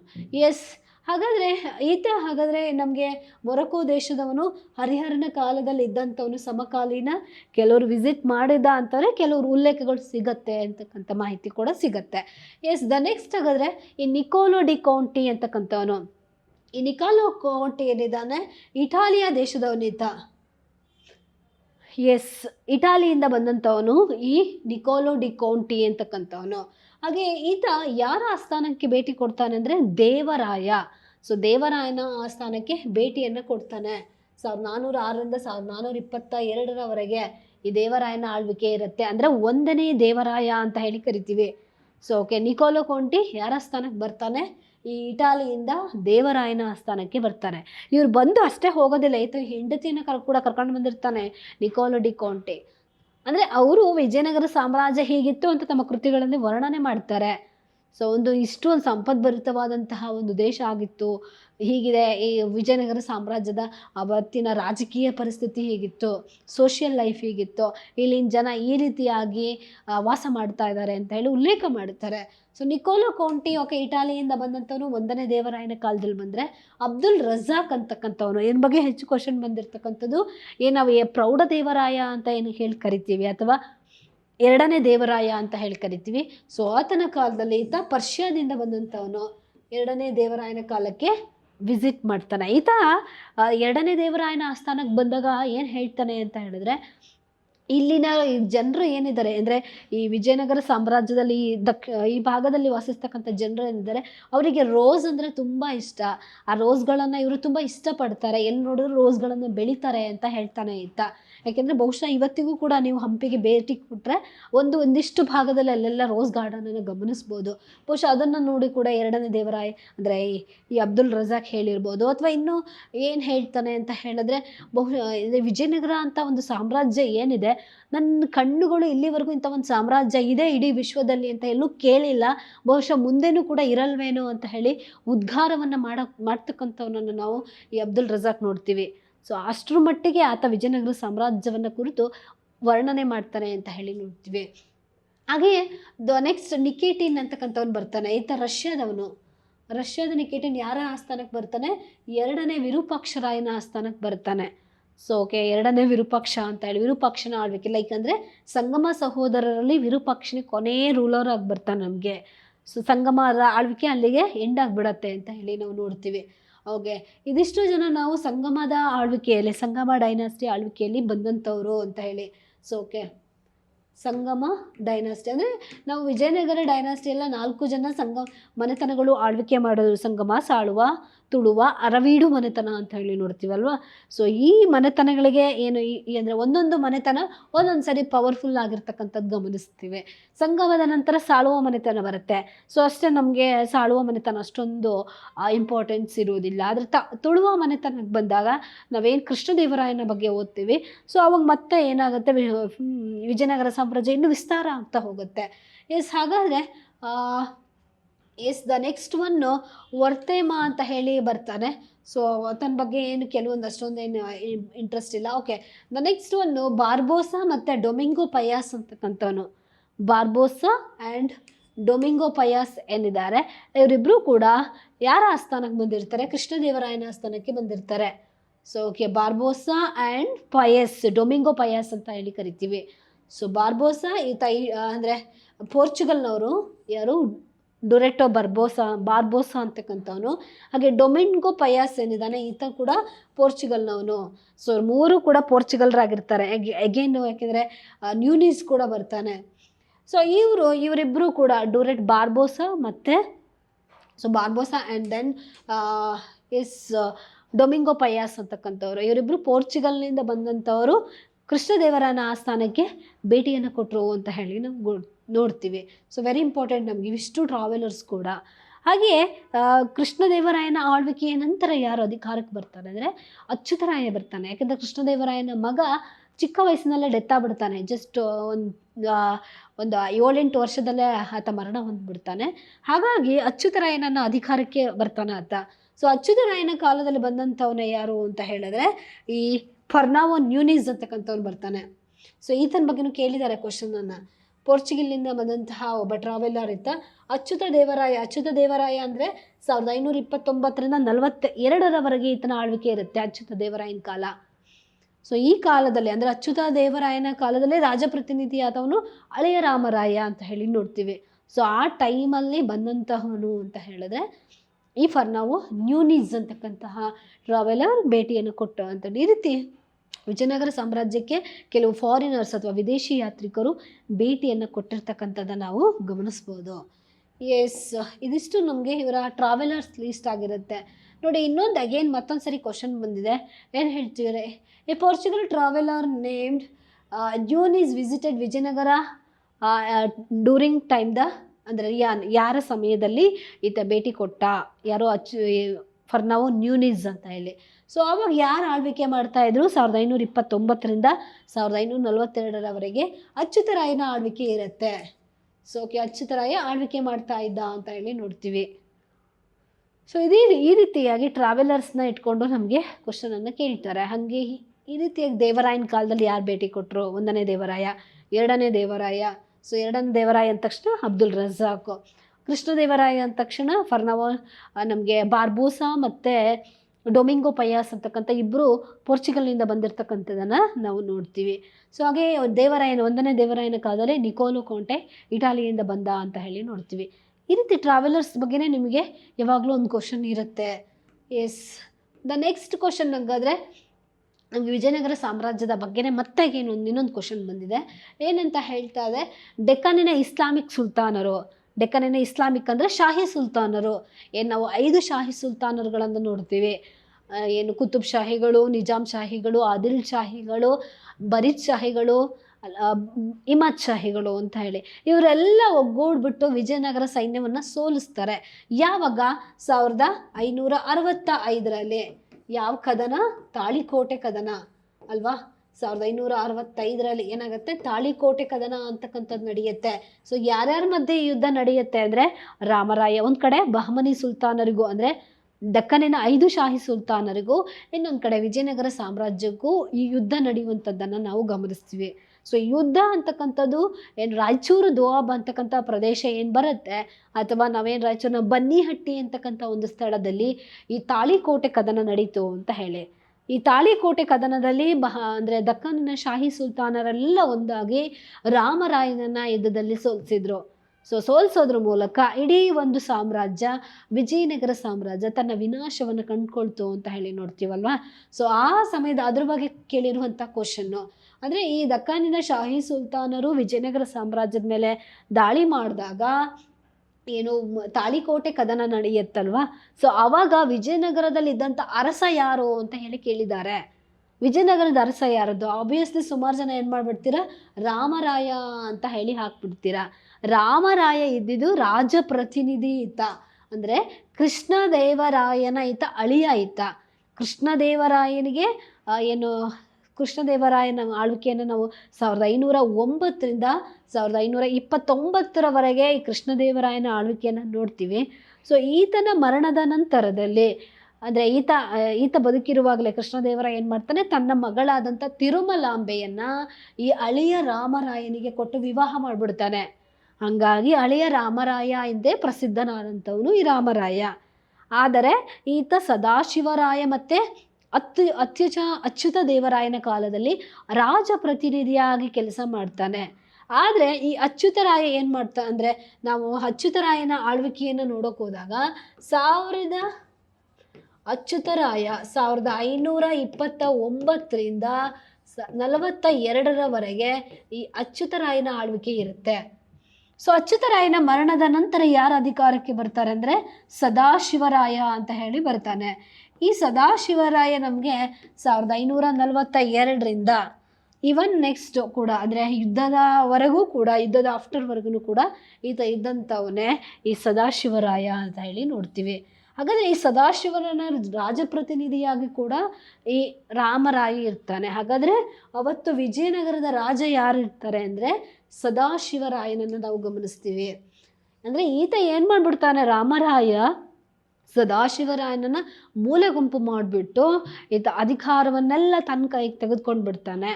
ಸೊ ತನ್ನ ಕೈಗೆ ತೆಗೆದುಕೊಂಡು ಬಿಡ್ತಾನೆ ಅಂದರೆ ಅವನನ್ನು ಬಂಧಿಸಿಟ್ಟಿರ್ತಾನೆ ಈತ. ಆದರೆ ತಾಳಿಕೋಟೆ ಯುದ್ಧದಲ್ಲಿ ಆತ ಮರಣ ಹೊಂದ್ತಾನೆ, ರಾಮರಾಯನ ಮರಣ ಹೊಂದ್ತಾನೆ. ಆಗ ಸದಾಶಿವರಾಯ ಏನು ಮಾಡ್ತಾರೆ, ಇವರೆಲ್ಲ ಸೇರಿಕೊಂಡು ತಿರುಮಲ ಇವರೆಲ್ಲ ಪೆನುಗೊಂಡಕ್ಕೆ ಹೋಗಿ ಅಲ್ಲೇ ಆಳ್ವಿಕೆ ಮಾಡ್ತಾನೆ. ಅಂದರೆ ಅಳಿಯ ರಾಮರಾಯನ ತಮ್ಮನಾದಂಥ ಮತ್ತೊಬ್ಬ ತಿರುಮಲ ಇರ್ತಾನೆ. ಅವರೆಲ್ಲ ಸೇರಿಕೊಂಡು ಏನು ಮಾಡಿಬಿಡ್ತಾರೆ, ಅವತ್ತೇ ಇಡೀ ಒಂದು ಅಂದರೆ ತಮ್ಮ ಸಂಪತ್ತನ್ನೆಲ್ಲ ತಗೊಂಡು ಪೆನುಗೊಂಡಕ್ಕೆ ಓಡಿ ಹೋಗ್ತಾರೆ ಅವರು. ಅಲ್ಲಿ ಅರವೀಡು ಮನೆತನ ಏನು ನಮ್ಗೆ ಕಂಡು ಬರುತ್ತೆ. ಅರವೀಡು ಮನೆತನದಲ್ಲಿ ಇವರ ಆಳ್ವಿಕೆ ಮತ್ತೆ ಶುರು ಆಗುತ್ತೆ. ಆದರೆ ಇಷ್ಟು ವಿಜಯನಗರ ಸಾಮ್ರಾಜ್ಯದಷ್ಟು ಭವ್ಯವಾಗಿ ಆಳ್ವಿಕೆ ಮಾಡೋಕ್ಕಾಗೋದಿಲ್ಲ ಅರವೀಡು ವಂಶಕ್ಕೆ. ಯಾಕೆಂದರೆ ಇಡೀ ಒಂದು ಸಾಮ್ರಾಜ್ಯ ಆಲ್ಮೋಸ್ಟ್ ಕೊಳ್ಳೆ ಹೊಡೆದ್ರು, ಲೂಟಿ ಮಾಡಿದ್ರು ಅಂತ ಹೇಳಿ ನೋಡ್ತೀವಿ. ಯಾರು ದಕ್ಕನಿನ ಶಾಹಿ ಸುಲ್ತಾನರು. ಹೀಗೆ ಒಂದು ಸಾಮ್ರಾಜ್ಯ ವಿನಾಶ ಹೊಂತು ಅಂತ. ಹಾಗಾದರೆ ಈ ಕ್ವಶನ್ಗೆ ಸಂಬಂಧಪಟ್ಟಂತೆ ರಾಮರಾಯ ನಮಗೆ ಯುದ್ಧದಲ್ಲಿ ಭಾಗವಹಿಸಿದಂಥವನು ಅಥವಾ ನೇತೃತ್ವವನ್ನು ವಹಿಸ್ಕೊಂಡಿದ್ದ. ಆದರೆ ವಿಜಯನಗರದ ಅರಸನಾಗಿದ್ದಂಥವನು ಅವತ್ತಿನ ಕಾಲಘಟ್ಟದಲ್ಲಿ ಯುದ್ಧ ನಡೆಯುವಾಗ ಸದಾಶಿವರಾಯನೇ ಆಗಿರ್ತಾನೆ. ಆದರೆ ಆತ ಪಪ್ಪೆಟ್ ರೂಲರ್ ಆಗಿರ್ತಾನೆ, ಕೈಗೊಂಬೆ ಆಗಿರ್ತಾನೆ. ಯಾವುದೇ ರೀತಿಯಾದಂಥ ಇಂಡಿಪೆಂಡೆಂಟ್ ಸ್ವತಂತ್ರತೆ ಈ ಸದಾಶಿವರಾಯನಿಗೆ ಇರ್ತಕ್ಕಂಥ ನಮಗೆ ಕಂಡು ಬರೋದಿಲ್ಲ. ಎಸ್, ಸೊ ನೆಕ್ಸ್ಟ್ ಹಾಗಾದರೆ ವಿಜಯನಗರದ ಬಗ್ಗೆ ಕ್ವಶನ್ ಬಂದಿರತಕ್ಕಂಥದ್ದು. ವಿಜಯನಗರ ಮತ್ತು ಬಹಮನಿಗಳ ನಡುವಿನ ಯುದ್ಧಗಳಿಗೆ ಮುಖ್ಯ ಕಾರಣ ಏನು ಅಂತ ಹೇಳಿ ಕೇಳಿದ್ದಾರೆ. ಸೊ ಮಧುರೈಯನ್ನು ವಶಪಡಿಸ್ಕೊಳ್ಳೋದಕ್ಕೆ ಜಗಳ ಮಾಡಿಕೊಂಡ್ರ, ಅಥವಾ ಕೊಂಕಣ ಪ್ರದೇಶವನ್ನು ವಶಪಡಿಸ್ಕೊಳ್ಳೋದಕ್ಕೆ ಜಗಳ ಮಾಡ್ಕೊಂಡು ಗೋವಾ, ಇವೆಲ್ಲ ಅವ್ರಿಗೆ ಬೇಕಾಗಿಲ್ಲ.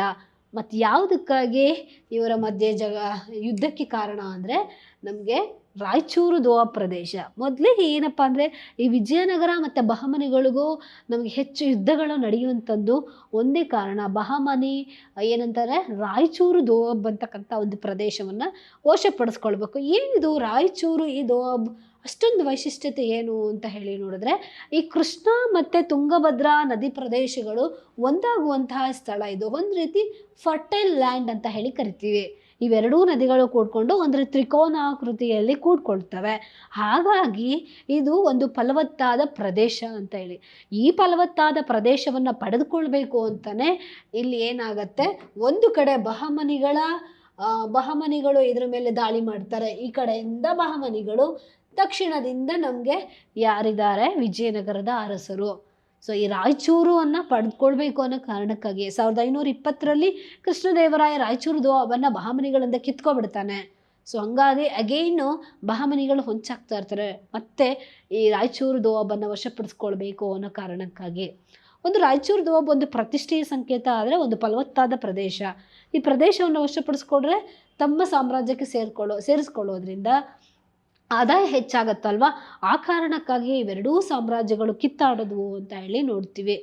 ಸೊ ಎಸ್, ಹಾಗಾಗಿ ಇದಕ್ಕೆ ನಮಗೆ ರೈಟ್ ಆನ್ಸರ್ ಏನಿದೆ, ಈ ವಿಜಯನಗರಕ್ಕೂ ಮತ್ತು ಬಹಮನಿಗಳಿಗೆ ಹೋರಾಟಕ್ಕೆ ಮೇನ್ ಮುಖ್ಯ ಕಾರಣ ರಾಯಚೂರು ದೋವಾಬ್. ಇವರೇನು ಮಧುರೈ, ಕೊಂಕಣ, ಗೋವಾ ಪ್ರದೇಶಕ್ಕಾಗಿ ಒಂದು ಕಡೆ ಇವರು ವಶಪಡಿಸ್ಕೊಂಡಿದ್ದು ನೋಡ್ತೀವಿ. ಯಾರು ಕೃಷ್ಣದೇವರಾಯನ ಕಾಲದಲ್ಲಿ ಇವರೆಲ್ಲ ಪೋರ್ಚುಗೀಸರ ಕಡೆ ಹೀಗಾಗಿ. ಆದರೆ ಅಷ್ಟು ನಮಗೆ ಇವರಿಬ್ಬರ ಹೋರಾಟಕ್ಕೆ ಒಂದು ರೀಸನ್ ಬೇಕು ಅಂದರೆ ರಾಯಚೂರು ದೋವಾ ಪ್ರದೇಶ. ಎಸ್, ನೆಕ್ಸ್ಟ್ ಕ್ವಶನ್ ನೋಡೋಣ.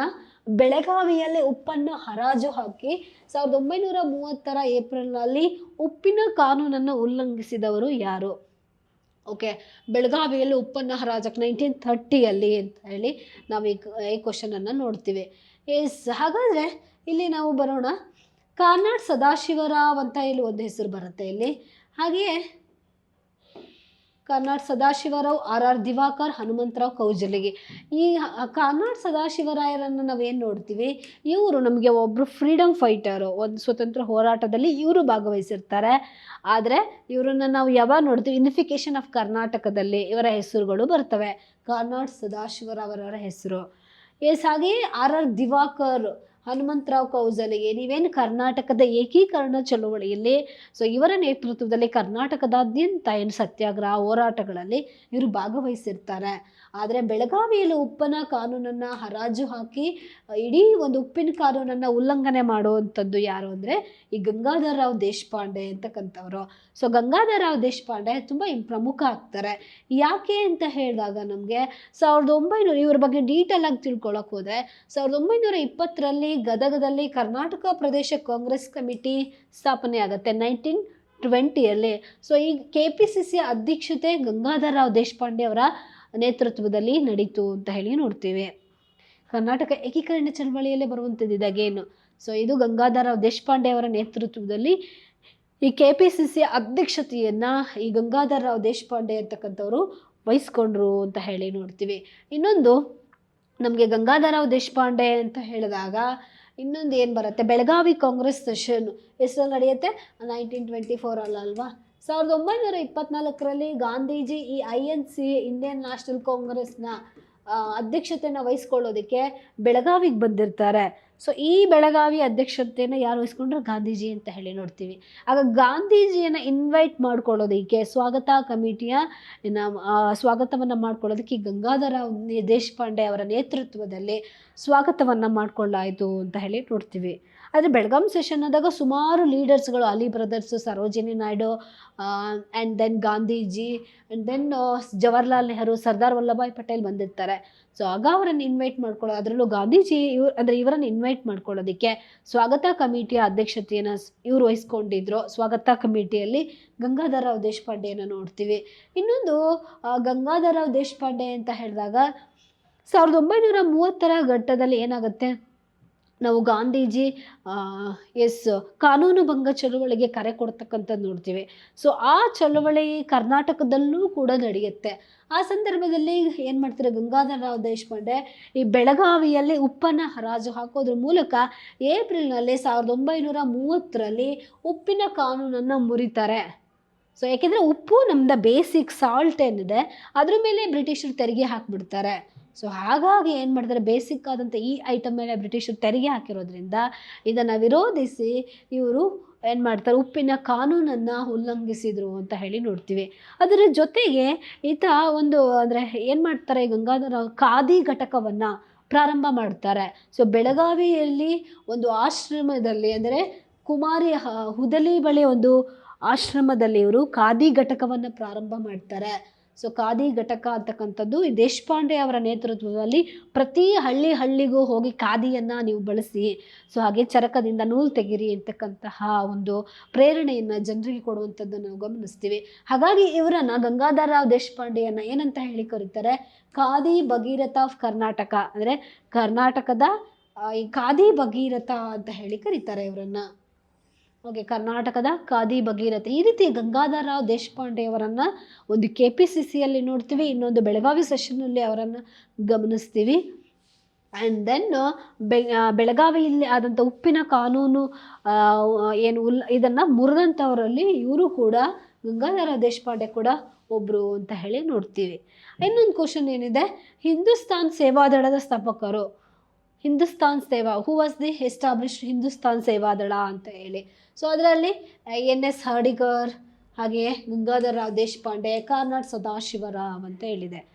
ಆಲ್ಮೋಸ್ಟ್ ನಿಮಗೆ ಏನು ಹಿಂದೂಸ್ತಾನ್ ಸೇವಾದಳ ಅಂತ ಹೇಳಿದ್ರೆ ಆಲ್ಮೋಸ್ಟ್ ನೋಡಿರ್ತೀರ. ಹಿಂದೂಸ್ತಾನ್ ಸೇವಾದಳ ಏನಿದೆ ಇದ್ರ 1924 ಜನವರಿ 1ರಲ್ಲಿ ಈ ಹಿಂದೂಸ್ತಾನ್ ಸೇವಾದಳ ಅಂತಕ್ಕಂಥದ್ದು ಸ್ಥಾಪನೆಯಾಗುತ್ತೆ. ಅಂದರೆ ಕರ್ನಾಟಕದ ಏಕೀಕರಣಕ್ಕೆ ನಾವು ನೋಡಿದಾಗ ಈ NS ಹರ್ಡಿಕರ್ ಏನು ಮಾಡ್ತಾರೆ, ಕರ್ನಾಟಕದ ಏಕೀಕರಣಕ್ಕೆ ಒಂದಿಷ್ಟು ಜನರ ಅಭಿಪ್ರಾಯವನ್ನು ಸಂಗ್ರಹಿಸೋದಕ್ಕಾಗಿ ಸುಮಾರು 30,000 ಸಹಿಗಳನ್ನು ಸಂಗ್ರಹಿಸ್ತಾರೆ NS ಹರ್ಡಿಕರ್. ಓಕೆ, 30,000 ಸಹಿಗಳನ್ನು ಸಂಗ್ರಹಿಸಿದ್ರು ಅವತ್ತಿನ ಕಾಲಘಟ್ಟದಲ್ಲಿ. ಓಕೆ, ಇವರು ಯಾವಾಗ ಕರ್ನಾಟಕದ ಏಕೀಕರಣದ ಘಟ್ಟದಲ್ಲಿ ನಡೆಯುವಾಗ ಅಂತ ಹೇಳಿ ಇವರನ್ನು ಗಮನಿಸ್ತೀವಿ. ಹಿಂದೂಸ್ತಾನ್ ಸೇವಾದಳವನ್ನು ಸ್ಥಾಪಿಸಿದಂಥವರ NS ಹರ್ಡಿಕರ್ ಅಂತ ಹೇಳಿ. 1924 ಜನವರಿ 1ರಂದು ಹಿಂದೂಸ್ತಾನ್ ಸೇವಾದಳ ಅಂತಕ್ಕಂಥದ್ದು ಸ್ಥಾಪನೆ ಆಗತ್ತೆ.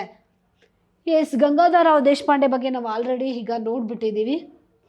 ಗಂಗಾಧರರಾವ್ ದೇಶಪಾಂಡೆ ಇಲ್ಲಿ ಬರೋದಿಲ್ಲ.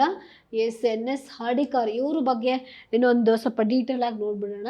ಈಗ ಕರ್ನಾಡ್ ಸದಾಶಿವರಾವ್ ಇವರು ಕೂಡ ಏಕೀಕರಣ ಚಳವಳಿಯಲ್ಲಿ ಭಾಗವಹಿಸಿದ್ರು ಅಂತ ಕರ್ನಾಡ್ ಸದಾಶಿವರಾವ್ ಬಗ್ಗೆ ನೋಡ್ತೀವಿ. ವೀರಪ್ಪ ವಾಲೆ ಏನು ಅಷ್ಟೊಂದು ಇಂಪಾರ್ಟೆಂಟ್ ನಮ್ಗೆ ಕಂಡು ಬರೋದಿಲ್ಲ. ಹಾಗಾದರೆ ನೆಕ್ಸ್ಟ್ ಕ್ವಶನ್ ನೋಡೋಣ. ಉತ್ತರ ಭಾರತದ ಪ್ರಾಬಲ್ಯಕ್ಕಾಗಿ, ಅಂದರೆ ಉತ್ತರ ಭಾರತ ಪ್ರಾಬಲ್ಯ ಅಂದರೆ ಕನೌಜ್ನ ಮೇಲಿನ ಪ್ರಾಬಲ್ಯಕ್ಕಾಗಿ 9 ಮತ್ತು 10ನೇ ಶತಮಾನದಲ್ಲಿ ಏನಾಗ್ತದೆ, ಹೋರಾಟ 3 ಕೆಳಗಿನ ರಾಜವಂಶಗಳಲ್ಲಿ ನಡೆಯುತ್ತೆ. ಯಾವ್ಯಾವುದರಲ್ಲಿ? ರಜಪೂತರು, ಪ್ರತಿಹಾರರು, ಪಾಲರು, ಪಾಲಸ್ ಅಂದರೆ ಪಾಲರು ಅಂತ ಹೇಳಿ ಮಾಡ್ಕೊಳ್ಳಿ, ರಾಷ್ಟ್ರಕೂಟರು. ಇವ್ರ ಮೂವರಲ್ಲಿ ಯಾರ್ಯಾರ ಮಧ್ಯೆ ಈ ಕೋಡ್ಗಳನ್ನು ಬಳಸ್ಕೊಂಡು ಇದಕ್ಕೆ ಆನ್ಸರ್ ಮಾಡಿ. ಈ ಕಡೆ ಕೋಡ್ಗಳಿದೆ ನೋಡಿ. Select the correct statement using the codes ಅಂತ ಹೇಳಿ ಇದೆ ಈ ಕ್ವಶನ್ಗೆ. The struggle during the 9th and 10th century for the supremacy of North India. For the supremacy of North India was fought between 3 following dynasties. Identify them ಅಂತ ಇದೆ.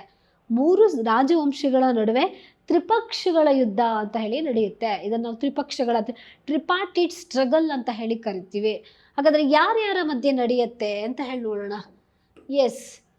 ಟ್ರಿಪಾರ್ಟಿಟ್ struggle ಅಥವಾ ತ್ರಿಪಕ್ಷಗಳ ಯುದ್ಧ ಅಂತ ಹೇಳಿ ಕರಿತೀವಿ. ನೋಡಿ, ಕನೌಜ್ ಅಂತಕ್ಕಂಥದ್ದು ಇಸ್ ದ ಫರ್ಟೈಲ್ ಲ್ಯಾಂಡ್, ಒಂದು ಫಲವತ್ತಾದ ಪ್ರದೇಶ. ಇದನ್ನು ಪಡೆದುಕೊಳ್ಳೋದಕ್ಕಾಗಿ ಅಂದರೆ ಕನೌಜನ್ನು ಆಳ್ವಿಕೆ ಮಾಡ್ತಕ್ಕಂಥವನು ಇಂದ್ರಾಯುಧ ಅಂತಕ್ಕಂಥವ್ನು ಇಲ್ಲಿ ಆಳ್ವಿಕೆ ಮಾಡ್ತಾ ಇರ್ತಾನೆ. ಇಲ್ಲೊಂದು ಕನೌಜ್ ಅಂತಕ್ಕಂತಹ ಭಾಗ ಬರುತ್ತೆ. ಅಂದರೆ ಒಂದು ಪ್ರದೇಶ UPಯಲ್ಲಿ ಬರ್ತಕ್ಕಂಥದ್ದು. ಇದರ ಮೇಲೆ ಹಿಡಿತವನ್ನು ಸಾಧಿಸೋದಕ್ಕಾಗಿ 3 ರಾಜವಂಶಗಳು ಹೋರಾಟ ಮಾಡ್ತವೆ. ಅದು ಯಾವ್ಯಾವುದು ಅಂತ ಹೇಳಿ ನೋಡೋಣ. ಒಂದು, ದಕ್ಷಿಣ ಭಾಗದಲ್ಲಿ ಆಳ್ವಿಕೆ ಮಾಡ್ತಕ್ಕಂತಹ ರಾಷ್ಟ್ರಕೂಟರು. ಓಕೆ, ಒಂದು ಕಡೆ ರಾಷ್ಟ್ರಕೂಟರನ್ನು ನೋಡ್ತೀವಿ. ಹಾಗೆಯೇ ಅಂದರೆ ವೆಸ್ಟ್ ಬಂಗಾಳವನ್ನು ಆಳ್ವಿಕೆ ಮಾಡ್ತಕ್ಕಂಥ, ಅಂದರೆ ಭಾರತದ ಪೂರ್ವ ಭಾಗದಲ್ಲಿ ಆಳ್ವಿಕೆ ಮಾಡ್ತಕ್ಕಂತಹ ಪಾಲರು. ಪಾಲ ಒಂದು ಡೈನಾಸ್ಟಿ ಆಳ್ವಿಕೆ ಮಾಡುತ್ತೆ. ಹಾಗೆ ಗುಜರಾತನ್ನು ಆಳ್ವಿಕೆ ಮಾಡತಕ್ಕಂಥವ್ರು ಯಾರು? ಪ್ರತಿಹಾರಾಸ್ ಅಂತ ಹೇಳಿ ನೋಡ್ತೀವಿ, ಪ್ರತಿಹಾರರು ಅಂತ ಹೇಳಿ. ಈ ರೀತಿ 3 ರಾಜವಂಶಗಳ ಆಳ್ವಿಕೆ ಇದೆ. ಬಟ್ ಏನಾಗುತ್ತೆ ಇಲ್ಲಿ, ಈ ಕಡೆ ರಾಷ್ಟ್ರಕೂಟರು ಕೂಡ ಇದನ್ನು ಹಿಡಿತದಲ್ಲಿ ಇಟ್ಕೊಳ್ಬೇಕು ಅಂತ ಹೇಳಿ. ಹಾಗೆ ಪಾಲರು ಮತ್ತು ಪ್ರತಿಹಾರರು ಏನಿದ್ದಾರೆ ಇವರು ಕೂಡ ಕನೌಜನ್ನು ತಮ್ಮ ಹಿಡಿತದಲ್ಲಿ ಇಟ್ಕೊಳ್ಬೇಕು ಅಂತ ಹೇಳಿ ಫೈಟ್ ಮಾಡ್ತಕ್ಕಂಥದ್ದು ಗಮನಿಸ್ತೀವಿ. ಹಾಗಾದರೆ ರಾಷ್ಟ್ರಕೂಟರಲ್ಲಿ ಬಂದಾಗ ನಮಗೆ ಯಾರ ಆಳ್ವಿಕೆಯಲ್ಲಿ ಇದ್ದಾಗ ಧ್ರುವನ ಆಳ್ವಿಕೆಯಲ್ಲಿ. ಈ ಧ್ರುವ ಏನು ಮಾಡ್ತಾನೆ, ಈ ಕನೌಜ್ನ ಭಾಗವನ್ನು ವಶಪಡಿಸ್ಕೊಳ್ಳೋದಕ್ಕೆ ಈ ಪ್ರತಿಹಾರರು ಮತ್ತು ಈ ಪಾಲರನ್ನು ಸೋಲಿಸ್ಬಿಡ್ತಾನೆ. ಅಂದರೆ ಈ ಉತ್ತರ ಭಾಗಕ್ಕೆ ಹೋಗುವ ಮುಂಚೆನೇ ಈ ಕಡೆ ಪ್ರತಿಹಾರರನ್ನು ಇವನು ಸೋಲಿಸ್ಬಿಡ್ತಾನೆ. ಆಮೇಲೆ ಪಾಲರನ್ನು ಸೋಲಿಸ್ಬಿಟ್ಟು ಕನೌಜನ್ನು ತನ್ನ ಹಿಡಿತದಲ್ಲಿ ಇಟ್ಕೊಳ್ಳುವಂಥದ್ದು ನಾವು ಗಮನಿಸ್ತೀವಿ. ಆಫ್ಟರ್ ಏನಾಗುತ್ತೆ ಅಗೈನು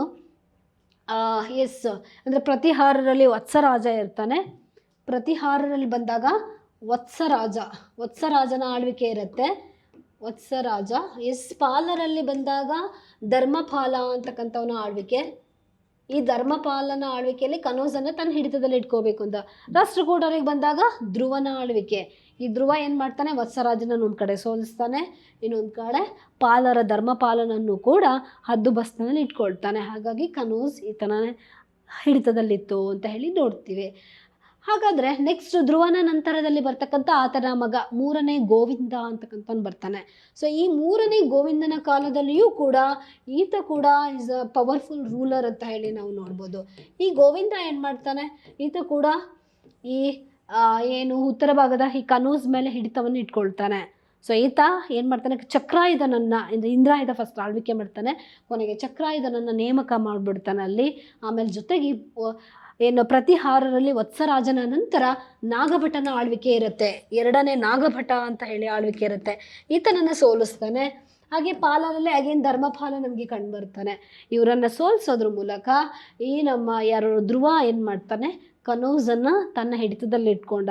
ಹಾಗಾಗಿ ಮೂರನೇ ಗೋವಿಂದನ ಕುದುರೆಗಳು ಅಂದರೆ ಈತನ ಸೈನ್ಯ ಏನಿತ್ತು ಉತ್ತರ ಭಾರತ ತನಕ ಹೋಗಿ ಅಲ್ಲಿ ಹಿಮಾಲಯದ ನೀರನ್ನು ಈತನ ಸೈನ್ಯ ಆನೆಗಳು ಅಂದರೆ ಈತನ ಕುದುರೆಗಳು ಕುಡಿದ್ವು ಅಂತ ಹೇಳಿ ನಮಗೆ ಶಾಸನಗಳಲ್ಲೂ ಸಹ ಉಲ್ಲೇಖ ಸಿಗುತ್ತೆ ಅಂತ ಹೇಳಿ ನೋಡ್ತೀವಲ್ವ. ಸೊ ಈ ರೀತಿ ಒಂದು ರಾಷ್ಟ್ರಕೂಟರು ಕನೌಜ್ನ ಮೇಲೆ ಹೋಗೋದ್ರ ಮೂಲಕ ಅಲ್ಲಿ ತಮ್ಮ ನಿಯಂತ್ರಣವನ್ನು ಇಟ್ಕೊಂಡಿದ್ರು. ಜಸ್ಟ್ ಓನ್ಲಿ ಕಂಟ್ರೋಲ್ ಇಟ್ಕೊಂಡಿದ್ರು, ಇಡೀ ಪ್ರದೇಶವನ್ನು ಅವರು ಅಕ್ವೈರ್ ಮಾಡ್ಕೊಳ್ಲಿಲ್ಲ, ವಶಪಡಿಸ್ಕೊಳ್ಲಿಲ್ಲ, ಜಸ್ಟ್ ತಮ್ಮ ಹಿಡಿತಾ ಇತ್ತು. ಯಾಕೆಂದರೆ ಗಂಗಾ ಯಮುನಾ ದೋವಾ ಪ್ರದೇಶವನ್ನು ತಮ್ಮ ಅಧೀನದಲ್ಲಿ ಇಟ್ಕೊಳ್ಬೇಕು ಅಂತ ಹೇಳಿ, ಇಸ್ ಅ ಫರ್ಟೈಲ್ ಲ್ಯಾಂಡ್ ಅಲ್ವಾ, ಹಾಗಾಗಿ ಅವರು ಕನೌಜ್ನ ಮೇಲೆ ತಮ್ಮ ಹಿಡಿತವನ್ನು ಇಟ್ಕೊಂಡ್ರು ಅಂತ ಹೇಳಿ. ಈ ರೀತಿ ಒಂದು ತ್ರಿಪಕ್ಷಗಳ ಯುದ್ಧ ಈ ಮೂರು ರಾಜವಂಶಗಳ ಮಧ್ಯೆ ನಡೆಯುತ್ತೆ. ಒಟ್ಟಲ್ಲಿ ನಾವು ರಾಷ್ಟ್ರಕೂಟರು ಅಂದಾಗ ಒಂದು ರೀತಿ ರಾಷ್ಟ್ರಕೂಟರನ್ನ ಕನೌಜ್ನ ಯುಗ ಅಂತ ಹೇಳಿ ಕೂಡ ಕರಿಬೋದು. ಓಕೆ, ರಾಷ್ಟ್ರಕೂಟರು ಅಂದಾಗ. ಹಾಗಾಗಿ ಈ ಕ್ವಶನ್ಗೆ ನಾವು ಬಂದಾಗ ಯಾರ್ಯಾರ ಮಧ್ಯೆ ನಡೆಯುತ್ತೆ ಅಂದಾಗ ಆಬ್ವಿಯಸ್ಲಿ ರಜಪೂತರು ನಮಗೆ ಬರೋದೇ ಇಲ್ಲ ಅಲ್ವಾ, ರಜಪೂತರು ನಮಗೆಲ್ಲೂ ಮೆನ್ಷನ್ನೇ ಆಗೋದಿಲ್ಲ, ಇಲ್ಲಿ ಅವರು ಆನ್ಸರೇ ಬರೋದಿಲ್ಲ. ಹಾಗಾದರೆ ಪ್ರತಿಹಾರರು ಬರ್ತಾರೆ. ಗುಜರಾತನ ಆಳ್ವಿಕೆ ಪಶ್ಚಿಮ ಭಾಗದಲ್ಲಿ ಪ್ರತಿಹಾರರ ಆಳ್ವಿಕೆ ಮಾಡ್ತಾ ಇದ್ರು, ಪೂರ್ವ ಭಾಗದಲ್ಲಿ ಪಾಲರ ಆಳ್ವಿಕೆ ಇತ್ತು, ರೈಟ್ ಆನ್ಸರ್. ಹಾಗೆಯೇ ರಾಷ್ಟ್ರಕೂಟರು ದಕ್ಷಿಣ ಭಾಗದಲ್ಲಿ ಆಳ್ವಿಕೆ ಇತ್ತು. ಈ ಮೂರು ರಾಜವಂಶಗಳು ಕನೌಜನ್ನು ವಶಪಡಿಸಿಕೊಳ್ಳುವುದಕ್ಕಾಗಿಯೇ ತ್ರಿಪಕ್ಷಗಳ ಯುದ್ಧವನ್ನು ಮಾಡಿದ್ವು ಅಂತ ಹೇಳಿ. ಹಾಗಾದರೆ ಇದಕ್ಕೆ ಆನ್ಸರ್ ಏನಾಗುತ್ತೆ, 2, 3, 4 B1 ಆನ್ಸರ್, ಬಿ ಸರಿ ಆನ್ಸರ್ ಆಗುತ್ತೆ. ಸೊ ಓಕೆ, ಇದ್ರ ತುಂಬ ವೆರಿ ಇಂಪಾರ್ಟೆಂಟ್ ನಮಗೆ ರಾಷ್ಟ್ರಕೂಟರು ಅಂದಾಗ ತ್ರಿಪಕ್ಷಗಳ ಯುದ್ಧ ಏನಿದೆ, ಸೊ ತುಂಬ ಇಂಪಾರ್ಟೆಂಟ್ ಅಂತ ಹೇಳಿ ನಾವು ಗುರುತಿಸ್ತೀವಿ. ಎಸ್, ದ ನೆಕ್ಸ್ಟ್ ಕ್ವಶನಿಗೆ ಹೋಗೋಣ. ರಾಣಿ ಚೆನ್ನಮ್ಮನ ರಾಣಿ ಚೆನ್ನಮ್ಮದ ಸೈನ್ಯದ ಕಮಾಂಡರ್ ಆಗಿರ್ತಾನೆ. ಜೊತೆಗೆ ಯುದ್ಧದಲ್ಲಿ ಗೆರಿಲ್ಲಾ ಯುದ್ಧ ತಂತ್ರವನ್ನು ಬಳಸಿ ಬ್ರಿಟಿಷರೊಂದಿಗೆ ಹೋರಾಡುವಂಥದ್ದನ್ನು ನೋಡ್ತೀವಿ. ಹಾಗಾದರೆ ಕರ್ನಾಟಕದ ಪ್ರಸಿದ್ಧ ಸ್ವತಂತ್ರ ಹೋರಾಟಗಾರ ಯಾರು ಅಂತ ಹೇಳಿ. ಸೊ ನಾವು ಕರ್ನಾಟಕದ ಇತಿಹಾಸವನ್ನು ನೋಡಿದಾಗ ಸುಮಾರು ಜನ ಏನು ಮಾಡ್ತಾರೆ, ಕರ್ನಾಟಕದಲ್ಲಿ ಬ್ರಿಟಿಷರ ದಬ್ಬಾಳಿಕೆ ವಿರುದ್ಧ ಹೋರಾಟವನ್ನು ನಡೆಸುವಂಥದ್ದನ್ನು ಗಮನಿಸ್ತೀವಿ. ಸುಮಾರು ಅಂದರೆ ನಮಗೆ ಕರಾವಳಿಯ ಭಾಗದಲ್ಲಿ ಆಳ್ವಿಕೆ ಮಾಡ್ತಕ್ಕಂತಹ ರಾಣಿ ಅಬ್ಬಕ್ಕನನ್ನು ನೋಡ್ತೀವಿ, ರಾಣಿ ಚೆನ್ನಭೈರದೇವಿಯನ್ನು ಕೂಡ ಇದು ಪೋರ್ಚುಗೀಸರನ್ನೇ ಅಂದರೆ ಬಗ್ಗು ಬಡಿಬೇಕು ಅಂತ ಹೇಳಿ ಪ್ಲ್ಯಾನನ್ನು ಮಾಡ್ಕೊಂಡವರು. ಬಗ್ಗು ಬಡಿದ್ರು ಕೂಡ ರಾಣಿ ಅಬ್ಬಕ್ಕ ಪೋರ್ಚುಗೀಸರನ್ನು ಬೆನ್ನಟ್ಟಿ ಹೋದಂಥವಳು ಅಂತ ಹೇಳಿ ಇಡೀ ವಿಶ್ವದಲ್ಲೇ ಸುದ್ದಿ ಆದ್ಲು ಅಂತ ಹೇಳಿ ನೋಡ್ತೀವಿ. ಅದೇ ರೀತಿಯಾಗಿ ನಮಗೆ ಈ ಕೆಳದಿ ಚೆನ್ನಮ್ಮ ಕೂಡ ಅಂದರೆ ದತ್ತು ಮಕ್ಕಳಿಗೆ ಹಕ್ಕಿಲ್ಲ ಅಂತ ಹೇಳಿ ಬ್ರಿಟಿಷರು ನೀತಿಯನ್ನು ತಂದಾಗ ಆಕೆ ಕೂಡ ಬ್ರಿಟಿಷರ ವಿರುದ್ಧ ಹೋರಾಟವನ್ನು ಮಾಡ್ತಾಳೆ. ಆಕೆಗೆ ಸಹಾಯಕನಾಗಿದ್ದಂಥವನ್ನೇ ನಾವು ಇಲ್ಲಿ ನೋಡಿದಾಗ ಸಂಗೊಳ್ಳಿ ರಾಯಣ್ಣ ಅಂತ ಹೇಳಿ ನಾವು ಗಮನಿಸ್ತೀವಿ. ಸೊ ಆತ ಬ್ರಿಟಿಷರನ್ನು ಸೋಲಿಸೋದಕ್ಕೆ ಯಾವ ತಂತ್ರವನ್ನು ಬಳಸ್ತಾ ಅಂದರೆ ಗೆರಿಲ್ಲಾ ಯುದ್ಧ ತಂತ್ರವನ್ನು ಬಳಸಿದಂಥವನು. ಸೊ ಹಾಗಾಗಿ ಇಲ್ಲಿ ನಮಗೆ ಆನ್ಸರ್ ಏನು ಬರುತ್ತೆ, ಸಂಗೊಳ್ಳಿ ರಾಯಣ್ಣ. ಈ ಮುದವಿಡು ಕೃಷ್ಣರಾವ್ ವೆಂಕಟರಾವ್ ಎಂದರೆ ಇವರೆಲ್ಲ ಏಕೀಕರಣದಲ್ಲಿ ಬರುವಂಥ ಹೆಸರುಗಳು, ಮುದವಿಡು ಕೃಷ್ಣರಾವ್ ಇವರದ್ದು. ಹಾಗೆ ಆಲೂರು ವೆಂಕಟರಾವ್ ಏನಿದ್ದಾರೆ ಕರ್ನಾಟಕದ ಕುಲಪುರೋಹಿತ ಅಂತ ಹೇಳಿ ಕರಿತೀವಲ್ವ, ಇವರು ಕೂಡ ಏಕೀಕರಣದಲ್ಲಿ ಬರುವರು. ಕರ್ನಾಟಕದ ಗತವೈಭವ ಅಂತಕ್ಕಂಥ ಕೃತಿಯನ್ನು ರಚಿಸಿದವರು ಆಲೂರು ವೆಂಕಟರಾವ್. ಇನ್ನು ಜೋಗಿ ವೀರಣ್ಣ ನಾಯಕ ಇಸ್ ನಾಟ್ ಇಂಪಾರ್ಟೆಂಟ್, ನಮಗೆಲ್ಲೂ ಹೆಸರು ಬರೋದಿಲ್ಲ. ಸಂಗೊಳ್ಳಿ ರಾಯಣ್ಣ ಈ ರಾಣಿ ಚೆನ್ನಮ್ಮನ ಪರವಾಗಿದ್ದು ಹೋರಾಟವನ್ನು ಮಾಡಿ ಕೊನೆಗೆ ಈತನನ್ನು ಗಲ್ಲುಗೇರಿಸ್ತಾರೆ ಬ್ರಿಟಿಷರು ಅಂತ ಹೇಳಿ ನೋಡ್ತೀವಿ. ಅಂದರೆ ಈತ ಯಾವ ಯುದ್ಧ ಟೆಕ್ನಿಕ್ಕನ್ನು ಬಳಸ್ಕೊಂಡಿದ್ದ, ಶಿವಾಜಿಯ ಆಡಳಿತದಲ್ಲಿ ಏನಿದೆ ಗೆರಿಲ್ಲಾ ಯುದ್ಧ ತಂತ್ರ ಇತ್ತು, ಸೊ ಅದನ್ನು ಬಳಸ್ಕೊಂಡು ಈತ ಬ್ರಿಟಿಷರಿಗೆ ಒಂದು ಹೋರಾಟದ ರುಚಿಯನ್ನು ತೋರಿಸಿದಂಥವನು ಅಂತ ಹೇಳಿದ್ರೆ ಈ ಸಂಗೊಳ್ಳಿ ರಾಯಣ್ಣ ಅಂತ ಹೇಳಿ. ಸೊ ಕೊನೆಗೆ ಬ್ರಿಟಿಷರು ಈತನನ್ನು ಸೋಲಿಸ್ತಾರೆ, ಬ್ರಿಟಿಷ್ ಪಡೆಗಳು ಸೋಲಿಸ್ಬಿಟ್ಟು ಈತನನ್ನು ಗಲ್ಲಿಗೇರಿಸಿದ್ವು ಅಂತ ಹೇಳಿ ನೋಡ್ತೀವಿ. ಈ ರೀತಿ ಒಬ್ಬ ಕೆಚ್ಚದೆಯ ಹೋರಾಟ ಯಾರು ಅಂತ ಹೇಳಿದ್ರೆ ಈ ಸಂಗೊಳ್ಳಿ ರಾಯಣ್ಣನ ನಾವು ನೋಡ್ತೀವಿ ಅಂತ ಹೇಳಿ. ಅಂದರೆ ಬೆಳಗಾವಿ ಜಿಲ್ಲೆಯಲ್ಲಿ ಬರ್ತಕ್ಕಂಥ ಈ ಒಂದು ಹಳ್ಳಿಯಲ್ಲಿ ಅಂದರೆ ಹೋರಾಟ ಮಾಡಿದಂಥವನು ಅಂದರೆ ಈ Sangolli Rayanna. Yes, the next question. Mysuru ಮಹಾರಾಜರು 1918ರಲ್ಲಿ ಬ್ರಾಹ್ಮಣರನ್ನು ಹೊರತುಪಡಿಸಿ ಇತರ ಪ್ರಮುಖ ಸಮಿತಿಗಳ ಸದಸ್ಯರನ್ನು ಸರ್ಕಾರದ ಅಡಿಯಲ್ಲೇ ಉದ್ಯೋಗ ಪಡೆಯಲು ಪ್ರೋತ್ಸಾಹಿಸಲು ತೆಗೆದುಕೊಳ್ಳಬೇಕಾದ ಕ್ರಮಗಳನ್ನು ಮತ್ತು ವರದಿ ಮಾಡಲು ಒಂದು ಸಮಿತಿಯನ್ನು ನೇಮಕ ಮಾಡ್ತಾರೆ. ಅದು ಯಾವ ಸಮಿತಿ ಅಂತ ಹೇಳಿ. ಸೊ ಓಕೆ, ಅಂದರೆ ನಾವು ಒಂದು ಕಡೆ ಏನಾಗ್ತಾ ಇದೆ, ಕರ್ನಾಟಕದಲ್ಲಿ ಏಕೀಕರಣ ಚಳುವಳಿ ಪ್ರಾರಂಭ ಆಗಿದೆ, ಇನ್ನೊಂದು ಕಡೆ ಮೈಸೂರು ಸಂಸ್ಥಾನದಲ್ಲಿ ಹಿಂದುಳಿದ ವರ್ಗಗಳ ಚಳವಳಿಯನ್ನು ನೋಡ್ತೀವಿ. ಸೊ ಓಕೆ, ಹಿಂದುಳಿದ ವರ್ಗಗಳು ಅಂತ ಹೇಳಿದ್ರೆ ಯಾರು ಇವರು ಹಿಂದುಳಿದ ವರ್ಗಗಳು ಅಂತ ಹೇಳಿದರೆ, ಸಾಮಾಜಿಕವಾಗಿ, ರಾಜಕೀಯವಾಗಿ, ಆರ್ಥಿಕವಾಗಿ ಅಂದರೆ ಹಿಂದುಳಿದಂಥ ವರ್ಗಗಳನ್ನು ನಾವು ಏನಂತೀವಿ, ಹಿಂದುಳಿದ ವರ್ಗ ಅಂದರೆ ಯಾವುದೇ ರೀತಿಯ ಸೌಲಭ್ಯವನ್ನು ಪಡೆದೇ ಇದ್ದಂಥವ್ರು, ಅಂದರೆ ಬ್ರಾಹ್ಮಣೇತರರು. ಅವರು ಬ್ರಾಹ್ಮಣರಲ್ಲ, ಬ್ರಾಹ್ಮಣರಿಂದ ಹೊರತುಪಡಿಸಿ ಇದ್ದಂತಹ ಒಂದು ಜನಾಂಗವನ್ನು, ಬ್ರಾಹ್ಮಣ, ಕ್ಷತ್ರಿಯ, ವೈಶ್ಯರನ್ನ ಹೊರತುಪಡಿಸಿದ್ದಂಥವರೇ ನಾವು ಹಿಂದುಳಿದವರು ಅಂತ ಹೇಳ್ತೀವಿ. ಅಂದರೆ ಇವರಿಗೆ ಯಾವುದೇ ಶಿಕ್ಷಣದಲ್ಲಾಗಲಿ ಉದ್ಯೋಗದಲ್ಲಾಗಲಿ ಮೀಸಲಾತಿ ಇರೋದಿಲ್ಲ.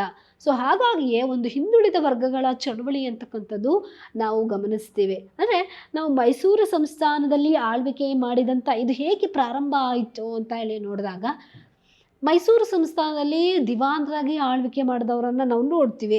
ದಿವಾನರಾಗಿ ಶೇಷಾದ್ರಿ ಅಯ್ಯರು, ರಂಗಾಚಾರ್ಲು ಅಂತ ಹೇಳಿ ಗಮನಿಸ್ತೀವಿ. ಇವರೆಲ್ಲ ಮದ್ರಾಸ್ ಪ್ರಾಂತ್ಯದವರು. ಹಾಗಾಗಿ ಮೈಸೂರಿನ ಜನತೆ ಏನು ಹೇಳ್ತಾರೆ, ನಮ್ಮ ಭಾಗದವರನ್ನೇ ದಿವಾನರಾಗಿ ನೇಮಕ ಮಾಡಿ, ಮೈಸೂರು ಅಂದಾಗ ಆ ಭಾಗದಿಂದ ಬಂದಂಥವರೆಲ್ಲ ಬ್ರಾಹ್ಮಣರು. ಹಾಗಾಗಿ ಮೈಸೂರಿನ ಬ್ರಾಹ್ಮಣರಿಗೂ ಮದ್ರಾಸಿನ ಬ್ರಾಹ್ಮಣರಿಗೂ ಫೈಟ್ ಆಗುತ್ತೆ ಅದು. ಹಾಗಾಗಿ ಮದ್ರಾಸಲ್ಲಿ ಇನ್ನೊಂದೇನು ಶುರುವಾಗ್ತದೆ, ಜಸ್ಟಿಸ್ ಪಾರ್ಟಿ ಅಂತಕ್ಕಂಥದ್ದು ಪ್ರಾರಂಭ ಆಗುತ್ತೆ. ಇವೆಲ್ಲ ಏನನ್ನು ಪ್ರಾರಂಭ ಮಾಡ್ತಾ ಇದ್ದಾವೆ, ಏನು ಸಮಾಜದಲ್ಲಿ ಕೆಲವೊಂದು ಹಿಂದುಳಿದ ವರ್ಗಗಳಿಗೆ ಏನು ಇಲ್ಲಿವರೆಗೆ ಯಾವುದು ಸೌಲಭ್ಯಗಳು ಸಿಕ್ಕಿಲ್ವೋ ಅದರ ವಿರುದ್ಧ ಕೆಲವೊಂದು ಚಳವಳಿಗಳು ಪ್ರಾರಂಭ ಆಗ್ತವೆ. ಹಾಗೆಯೇ ಮೈಸೂರು ಭಾಗದಲ್ಲೂ ಕೂಡ ಮೊದಲ ಬಾರಿಗೆ ಹಿಂದುಳಿದ ವರ್ಗಗಳ ಚಳವಳಿ ಅಂತಕ್ಕಂಥದ್ದು ಪ್ರಾರಂಭ ಆಗುತ್ತೆ.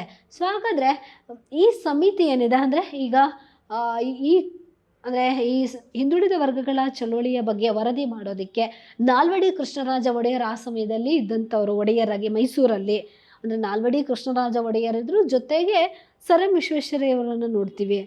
ಅವರ ಆಳ್ವಿಕೆ ಇತ್ತು 1912ರಿಂದ ವಿಶ್ವೇಶ್ವರಯ್ಯನವರ ಆಳ್ವಿಕೆ ಇರುತ್ತೆ. 1916ರವರೆಗೂ ಕೂಡ ವಿಶ್ವೇಶ್ವರಯ್ಯನವರು ಆಳ್ವಿಕೆ ಇತ್ತು ಅಂತ ಹೇಳಿ ಗಮನಿಸ್ತೀವಿ. ಹಾಗಾದರೆ ಈ ನಾಲ್ವಡಿ ಕೃಷ್ಣರಾಜ ಒಡೆಯರ್ ಕಾಲಾವಧಿಯಲ್ಲೇ ಮೈಸೂರು ಭಾಗದಲ್ಲಿ ಒಂದಿಷ್ಟು ಜನ ಸೇರಿಕೊಂಡು ಹಿಂದುಳಿದ ವರ್ಗಗಳಿಗೆ ಮೀಸಲಾತಿಯನ್ನು ಕೊಡಿ ಅಂತ ಹೇಳಿ ಹೋರಾಟಗಳು ಪ್ರಾರಂಭ ಆದವು ಅಂತ ಹೇಳಿ. ಹಾಗಾಗಿ ಮೈಸೂರು ರಾಜರ ಮೇಲೆ ಒತ್ತಡ ಹೆಚ್ಚಾಗತ್ತೆ. ಹಾಗಾಗಿ ಅವರು ಏನು ಮಾಡ್ತಾರೆ, ಒಂದು ಕಮಿಟಿಯನ್ನು ನೇಮಕ ಮಾಡ್ತಾರೆ. ಅದನ್ನೇ ಮಿಲ್ಲರ್ ಕಮಿಟಿ ಅಂತ ಹೇಳಿ ಕರಿತೀವಿ. ಅಂದರೆ ಮಿಲ್ಲರ್ ಕಮಿಟಿ ಅಂದರೆ ಯಾರವರು ಮಿಲ್ಲರ್ ಅಂತ ಹೇಳಿದರೆ, ನ್ಯಾಯಾಧೀಶನಾದಂಥ ಲೆಸ್ಲೆ ಮಿಲ್ಲರ್ ಅವರ ಅಧ್ಯಕ್ಷತೆಯಲ್ಲಿ ಒಂದು ಸಮಿತಿ ಬರುತ್ತೆ, ಒಂದು ಆಯೋಗವನ್ನು ನೇಮಕ ಮಾಡಲಾಗುತ್ತೆ. ಆದುದರಿಂದ ಇದಕ್ಕೆ ಜಸ್ಟಿಸ್ ಮಿಲ್ಲರ್ ಆಯೋಗ ಅಂತ ಹೇಳಿನೇ ಕರೀತಾರೆ. ಏಕೆಂದರೆ ಒಂದು ಕಡೆ ಚಳವಳಿಗಳು ಪ್ರಾರಂಭ ಆಗ್ತಾ ಇದ್ವು. ನಾಲ್ವಡಿ ಕೃಷ್ಣರಾಜ ಒಡೆಯರಿಗೂ ಒಂದು ಕಡೆ ಹಿಂದುಳಿದ ಭಾಗದ ಜನಕ್ಕೆ ಅವಕಾಶವನ್ನು ಕೊಡಬೇಕು ಅಂತ ಅವರಿಗೂ ಒಂದು ರೀತಿ ಮಾನವೀಯತೆ ಇತ್ತು. ಆ ದೃಷ್ಟಿಯಿಂದ ಅವರ ಕಾಲಾವಧಿಯಲ್ಲೇ ಈ ರೀತಿ ಅವರಿಗೆ ಹೆಚ್ಚು ಒತ್ತಡಗಳು ಕ್ರಿಯೇಟ್ ಆಗ್ತಾ ಹೋಗ್ತವೆ. ಜನರೆಲ್ಲ ಇವು ಹಿಂದುಳಿದ ವರ್ಗಗಳಿಗೆ ಮೀಸಲಾತಿ ಕೊಡಿ ಎಂದಾಗ ಅದಕ್ಕಾಗಿ ಅವರು ಒಂದು ಕಮಿಟಿಯನ್ನು ಕೂಡ ನಾಲ್ವಡಿ ಕೃಷ್ಣರಾಜ ಒಡೆಯರ್ ಜನರ ಬೇಡಿಕೆಗೆ ಸ್ಪಂದಿಸಬೇಕಾಗಿತ್ತು ಅವರು. ಹಾಗಾಗಿ ಏನು ಮಾಡ್ತಾರೆ, ಒಂದು ಆಯೋಗವನ್ನು ಕೂಡ ನೇಮಕ ಮಾಡಿದ್ರು ಅಂತ ಹೇಳಿ ನೋಡ್ತೀವಿ. ಇದನ್ನೇ ಮಿಲ್ಲರ್ ಕಮಿಟಿ ಅಂತ ಹೇಳಿ ಕರೀತಾರೆ. ಹಾಗಾದರೆ ಈ ಮಿಲ್ಲರ್ ಕಮಿಟಿಯಲ್ಲಿ ಮೆಂಬರ್ಸ್ ಯಾರ್ಯಾರಿರ್ತಾರೆ, ಸಾಹುಕಾರ್ ಚೆನ್ನಯ್ಯ, ಎಂ ಬಸವಯ್ಯ ಅಂತಕ್ಕಂಥವ್ರು, ಹಾಗೆ ಶ್ರೀಕಂಠ ಅಯ್ಯಂಗಾರ್ ಮತ್ತೊಬ್ಬರು ಗುಲಾಬ್ ಅಹಮದ್ ಅಂತಕ್ಕಂಥವ್ರು ಈ ಸಮಿತಿಯ ಸದಸ್ಯರಾಗಿದ್ದರು ಅಂತ ಹೇಳಿ ನೋಡ್ತೀವಿ. ಇದಿಷ್ಟು ಜನ ಈ ಸಮಿತಿಯಲ್ಲಿ 6 ಮಂದಿ ಸದಸ್ಯರನ್ನು ಈ ಮಿಲ್ಲರ್ ಆಯೋಗ ಒಳಗೊಂಡಿತ್ತು. ಅಂದರೆ ಈ ಮಿಲ್ಲರ್ ಕಮಿಟಿ ಏನು ಮಾಡಬೇಕು, ನೆಕ್ಸ್ಟ್ ರಿಪೋರ್ಟ್ ತಗೊಂಡು ಹೋಗಬೇಕು, ಇವರಿಗೆ ಅವಶ್ಯಕತೆ ಇದೆಯಾ ಈ ಆಯೋಗದಿಂದ ಅಂತ ಹೇಳಿ. ಸೊ ಈ ಒಂದು ಆಯೋಗ ಇತಿಹಾಸ ಹೀಗೆ ಪ್ರಾರಂಭ ಆಗುತ್ತೆ ಅಂತ ಹೇಳಿ. ಹಾಗಾದರೆ ಈ ಜಸ್ಟಿಸ್ ಮಿಲ್ಲರ್ ಸಮಿತಿ ಏನು ಮಾಡುತ್ತೆ, ಹಿಂದುಳಿದ ವರ್ಗದವರ ಕುಂದುಕೊರತೆಗಳನ್ನು ಅಧ್ಯಯನ ಮಾಡಿ, ಅವ್ರಿಗೆ ಏನು ಬೇಕೋ ಬೇಸಿಕ್ ನೀಡ್ಸ್ ಅದರ ಅಧ್ಯಯನವನ್ನು ಮಾಡಿ ಬ್ರಾಹ್ಮಣೇತರರೆಲ್ಲ ಅದೊಂದು ವರದಿಯನ್ನು ಕೊಡುತ್ತೆ. ಏನು, ಬ್ರಾಹ್ಮಣರನ್ನು ಹೊರತುಪಡಿಸಿ ಉಳಿದವರೆಲ್ಲ ಹಿಂದುಳಿದವರು ಅಂತ ಹೇಳಿ ವ್ಯಾಖ್ಯಾನ ಮಾಡುತ್ತೆ ಮಿಲ್ಲರ್ ಕಮಿಟಿ. ಬ್ರಾಹ್ಮಣೇತರರೆಲ್ಲ ಹಿಂದುಳಿದವರು ಅಂತ ಹೇಳಿ ಒಂದು ವರದಿಯನ್ನು ಕೊಡುತ್ತೆ. ಸೊ ಆಲ್ ನಾನ್ ಬ್ರಾಹ್ಮಿನ್ಸ್ ಬ್ಯಾಕ್ವರ್ಡ್ಸ್, ಅಂದರೆ ಅವರೆಲ್ಲ ಹಿಂದುಳಿದಿದ್ದಾರೆ ಅಂತ ಹೇಳಿ ಸರ್ಕಾರಕ್ಕೆ ಒಂದು ರಿಪೋರ್ಟನ್ನು ಕೂಡ ಕೊಡ್ತು. ಹಾಗಾದರೆ 1911ರಲ್ಲಿ ಇನ್ನೊಂದು ರಿಪೋರ್ಟ್ ಕೂಡ ಬಂದಿತ್ತು. ಜನಗಣತಿ ಪ್ರಕಾರ ಏನು ಹೇಳುತ್ತೆ ಅದು ಅಂತ ಹೇಳಿದ್ರೆ, 5% ಯಾರು ಕಡಿಮೆ ಸಾಕ್ಷರತೆಯನ್ನು ಪಡೆದಿರ್ತಾರೋ ಅದರ ಪ್ರಕಾರ ಅವರೆಲ್ಲ ಹಿಂದುಳಿದ ವರ್ಗದವರು. 5% ಏನು ಸಾಕ್ಷರತೆ, ಯಾರಿಗೆ ಓದಕ್ಕೆ ಬರೆಯೋಕ್ಕೆ ಬರಲ್ವೋ ಅಂಥವ್ರನ್ನು ನಾವು 5%ಗಿಂತ ಕಡಿಮೆ ಇದ್ದರೆ ಅವರನ್ನು ಹಿಂದುಳಿದ ವರ್ಗಗಳು ಅಂತ ಹೇಳಿ ಒಂದು ರಿಪೋರ್ಟನ್ನು ಕೂಡ ಕೊಟ್ಟಿರುತ್ತೆ. ಆದರೆ ಈ ಮಿಲ್ಲರ್ ಕಮಿಟಿ ಏನು ರಿಪೋರ್ಟ್ ಕೊಡುತ್ತೆ ಅಂತ ಹೇಳಿದ್ರೆ, ಬ್ರಾಹ್ಮಣರನ್ನು ಹೊರತುಪಡಿಸಿ ಇನ್ನೆಲ್ಲರೂ ಹಿಂದುಳಿದವರು ಅಂತ ಹೇಳಿ ಈ ಒಂದು ಕೊಡುತ್ತೆ ರಿಪೋರ್ಟನ್ನು. ಅದರ ಜೊತೆಗೆ ಆ ಕಮಿಟಿಯ ರಿಪೋರ್ಟ್ಸ್ನಲ್ಲಿ ಇರ್ತಕ್ಕಂಥ ಮುಖ್ಯಾಂಶಗಳು ಏನಂದರೆ, ಅದೇನು ಹೇಳುತ್ತೆ, ಕೆಳಗಿನ ಹುದ್ದೆಗಳಲ್ಲಿ ಸುಮಾರು 2/3 ಹುದ್ದೆಗಳನ್ನು ಹಿಂದುಳಿದವರಿಗೆ ಕಾಯ್ದಿರಿಸಬೇಕು ಅಂತ ಹೇಳಿ ರಿಪೋರ್ಟನ್ನು ಕೊಡುತ್ತದು. ಅಂದರೆ ಏನು ಲೋವರ್ ಕ್ಲಾಸಸ್ ಹುದ್ದೆಗಳಿದ್ದಾವೆ ಅದರಲ್ಲಿ 2/3 ಹುದ್ದೆಗಳನ್ನು ಹಿಂದುಳಿದವರಿಗೆ ಕೊಡಬೇಕು ಅಂತಕ್ಕಂಥ ರಿಪೋರ್ಟನ್ನು ನಾವು ಗಮನಿಸ್ತೀವಿ. ಹಾಗೆ ಪರಿಶಿಷ್ಟ ಜಾತಿಯ ವಿದ್ಯಾರ್ಥಿಗಳಿಗೆ ಮಾಧ್ಯಮಿಕ ಹಂತದವರೆಗೆ ಶುಲ್ಕವನ್ನು ಮನ್ನಾ ಮಾಡಬೇಕು ಅಂತ ಹೇಳಿ, ಈ SC ಸ್ಟೂಡೆಂಟ್ಸ್ ಏನಿದಾರೋ ಅವರಿಗೆ ಹೈಯರ್ ಎಜುಕೇಷನಿಗೆ ಬರೋ ತನಕ ಯಾವುದೇ ಫೀಸನ್ನು ತೆಗೆದುಕೊಳ್ಳುವಂತಿಲ್ಲ ಅಂತ ಹೇಳಿ ಹೇಳುತ್ತೆ. ಹಾಗೆ ವಿದ್ಯಾರ್ಥಿಗಳಿಗೆ ವಿದ್ಯಾರ್ಥಿ ವೇತನವನ್ನು ನೀಡಬೇಕು ಅಂತ ಹೇಳಿದ್ರೆ, ಪ್ರತಿ ವರ್ಷ ಏನು ಬಜೆಟ್ ಮಂಡನೆ ಮಾಡ್ತೀರಾ ಅಲ್ಲಿ 2 ಲಕ್ಷ ರೂಪಾಯಿಯನ್ನು ಕೊಡಬೇಕು ಅಂತ ಹೇಳಿ ರಿಪೋರ್ಟಲ್ಲಿ ಹೇಳುತ್ತೆ. ಸೊ ಹಿಂದುಳಿದ ವರ್ಗದವರಿಗೆ ವಿದ್ಯಾರ್ಥಿ ವೇತನವನ್ನು ನೀಡೋದಕ್ಕೆ ಪ್ರತಿ ವರ್ಷ ಆಯವ್ಯಯದಲ್ಲಿ ಒಂದು ಬಜೆಟ್ನಲ್ಲಿ ಎಷ್ಟು ಕೊಡಬೇಕು, 2 ಲಕ್ಷ ರೂಪಾಯಿನ ನೀವು ಹಿಂದುಳಿದ ಮಕ್ಕಳಿಗೆ, ಹಿಂದುಳಿದ ವಿದ್ಯಾರ್ಥಿಗಳಿಗೆ ಎತ್ತಿಡಬೇಕು ಅಂತಕ್ಕಂಥ ರಿಪೋರ್ಟು. ಹಾಗೆ ಪ್ರತಿ ವರ್ಷ ಪಂಚಮರಿಗೆ ಅಂತಕ್ಕಂಥ ಒಂದು ಜಾತಿಯವರಿಗೆ ಉಚಿತವಾಗಿ ಪಠ್ಯಪುಸ್ತಕಗಳನ್ನು ಕೊಡಬೇಕು.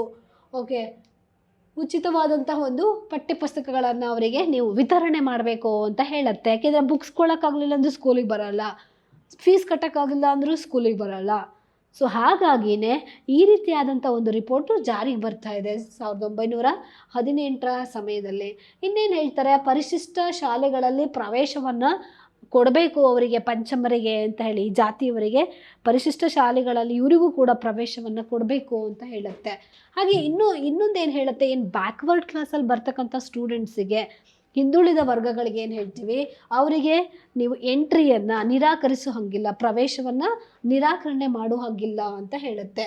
ಸೊ ಪಂಚಮ ಸ್ಟೂಡೆಂಟ್ಸ್, ಶೆಡ್ಯೂಲ್ಡ್ ಕಾಸ್ಟ್ ಸ್ಟೂಡೆಂಟ್ಸ್ ಇದ್ದಾರೆ, ಸೊ ಅವರಿಗೆ ಅಂದರೆ ಪ್ರೈವೇಟ್ ಸ್ಕೂಲ್ಸ್ಗಳಿಗೆ ಅವರಿಗೆ ಏನು ಖಾಸಗಿ ಶಾಲೆಗಳನ್ನು ರದ್ದುಪಡಿಸಬೇಕು, ಪ್ರವೇಶವನ್ನು ಕೊಡಲಿಲ್ಲ ಅಂತ ಹೇಳಿದ್ರೆ ಆ ರೀತಿಯಾದಂಥ ಒಂದು ರಿಪೋರ್ಟ್ ಕೊಡುತ್ತೆ. ಅದರ ಜೊತೆಗೆ ಹಿಂದುಳಿದ ವರ್ಗಗಳಿಗೆ ವೃತ್ತಿಪರ ಶಿಕ್ಷಣಕ್ಕೆ ಅವಕಾಶ ಕೊಡಬೇಕು.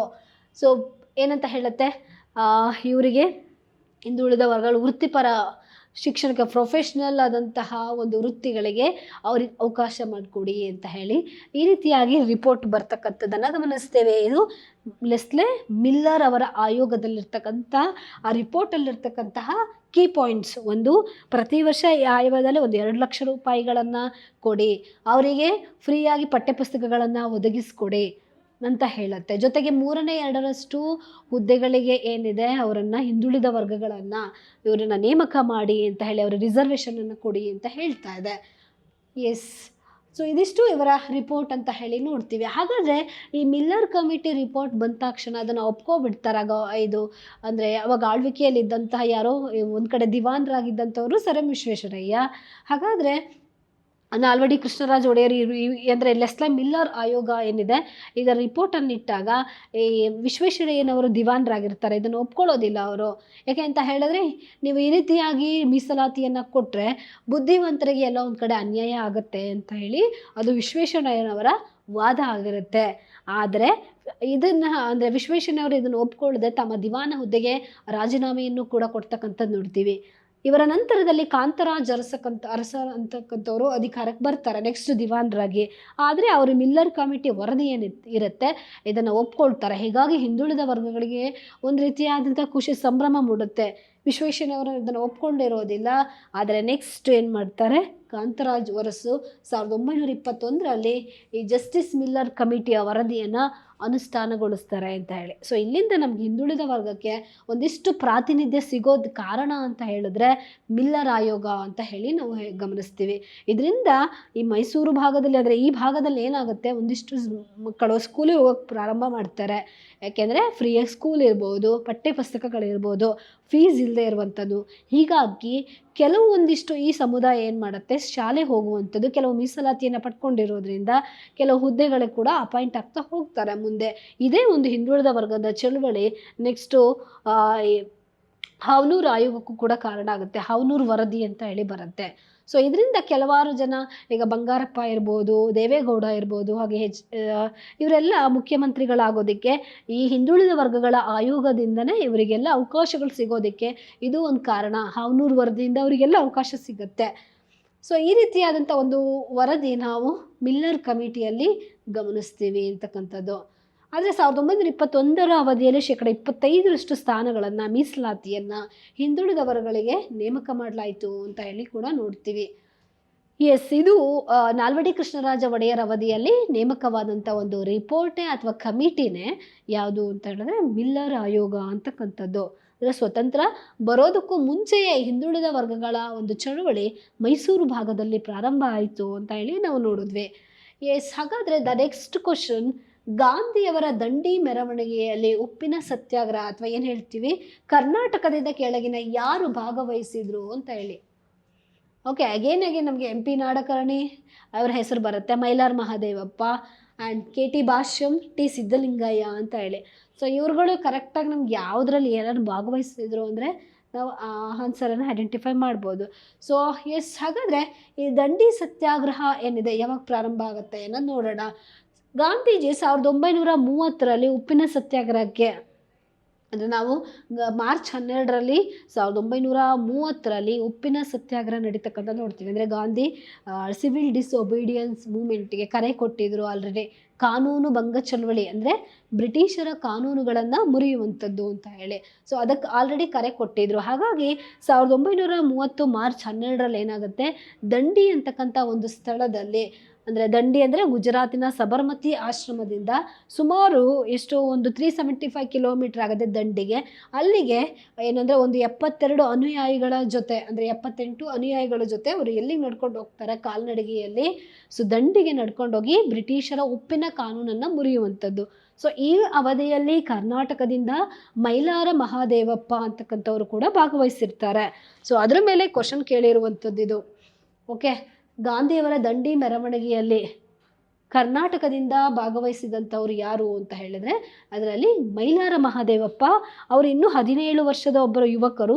ಅವರು ಈ ದಂಡಿ ಉಪ್ಪಿನ ಸತ್ಯಾಗ್ರಹದಲ್ಲಿ ಭಾಗವಹಿಸಿದ್ರು ಅಂತ ಹೇಳಿ ನೋಡ್ತೀವಿ.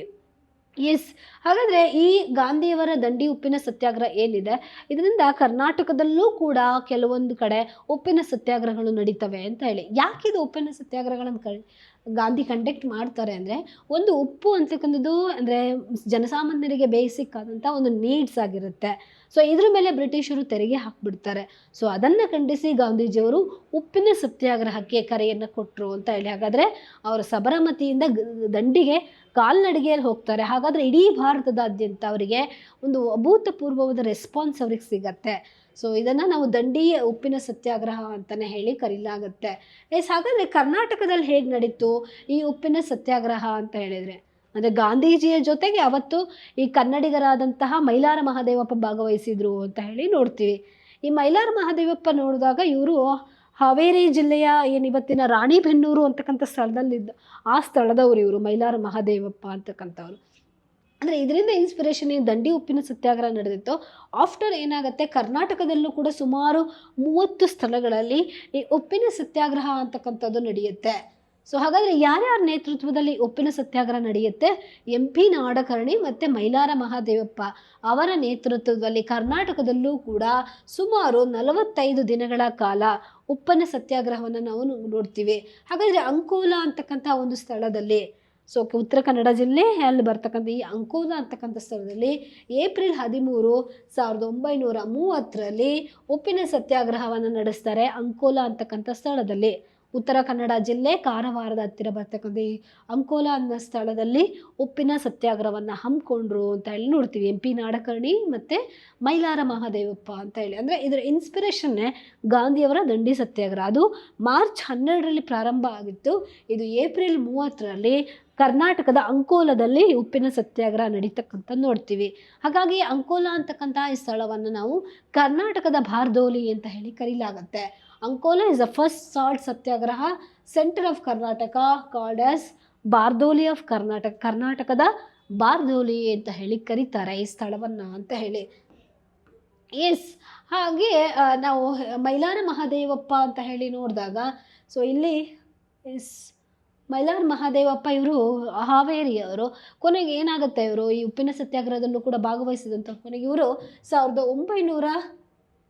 1943ರಲ್ಲಿ 1943ಯಲ್ಲಿ ಬ್ರಿಟಿಷರ ಗುಂಡೇಟಿನಿಂದ ಬಲಿಯಾಗ್ತಾರೆ ಇವರು ಮೈಲಾರ ಮಹಾದೇವಪ್ಪ. ಯಾಕೆ ಇವರು ಬಲಿಯಾಗ್ತಾರೆ ಅಂದರೆ, ಒಂದು ಖಜಾನೆಯನ್ನು ಅಂದರೆ ಬ್ರಿಟಿಷರ ಖಜಾನೆಯನ್ನು ಲೂಟಿ ಮಾಡೋಕ್ಕೆ ಹೋಗಿರ್ತಾರೆ.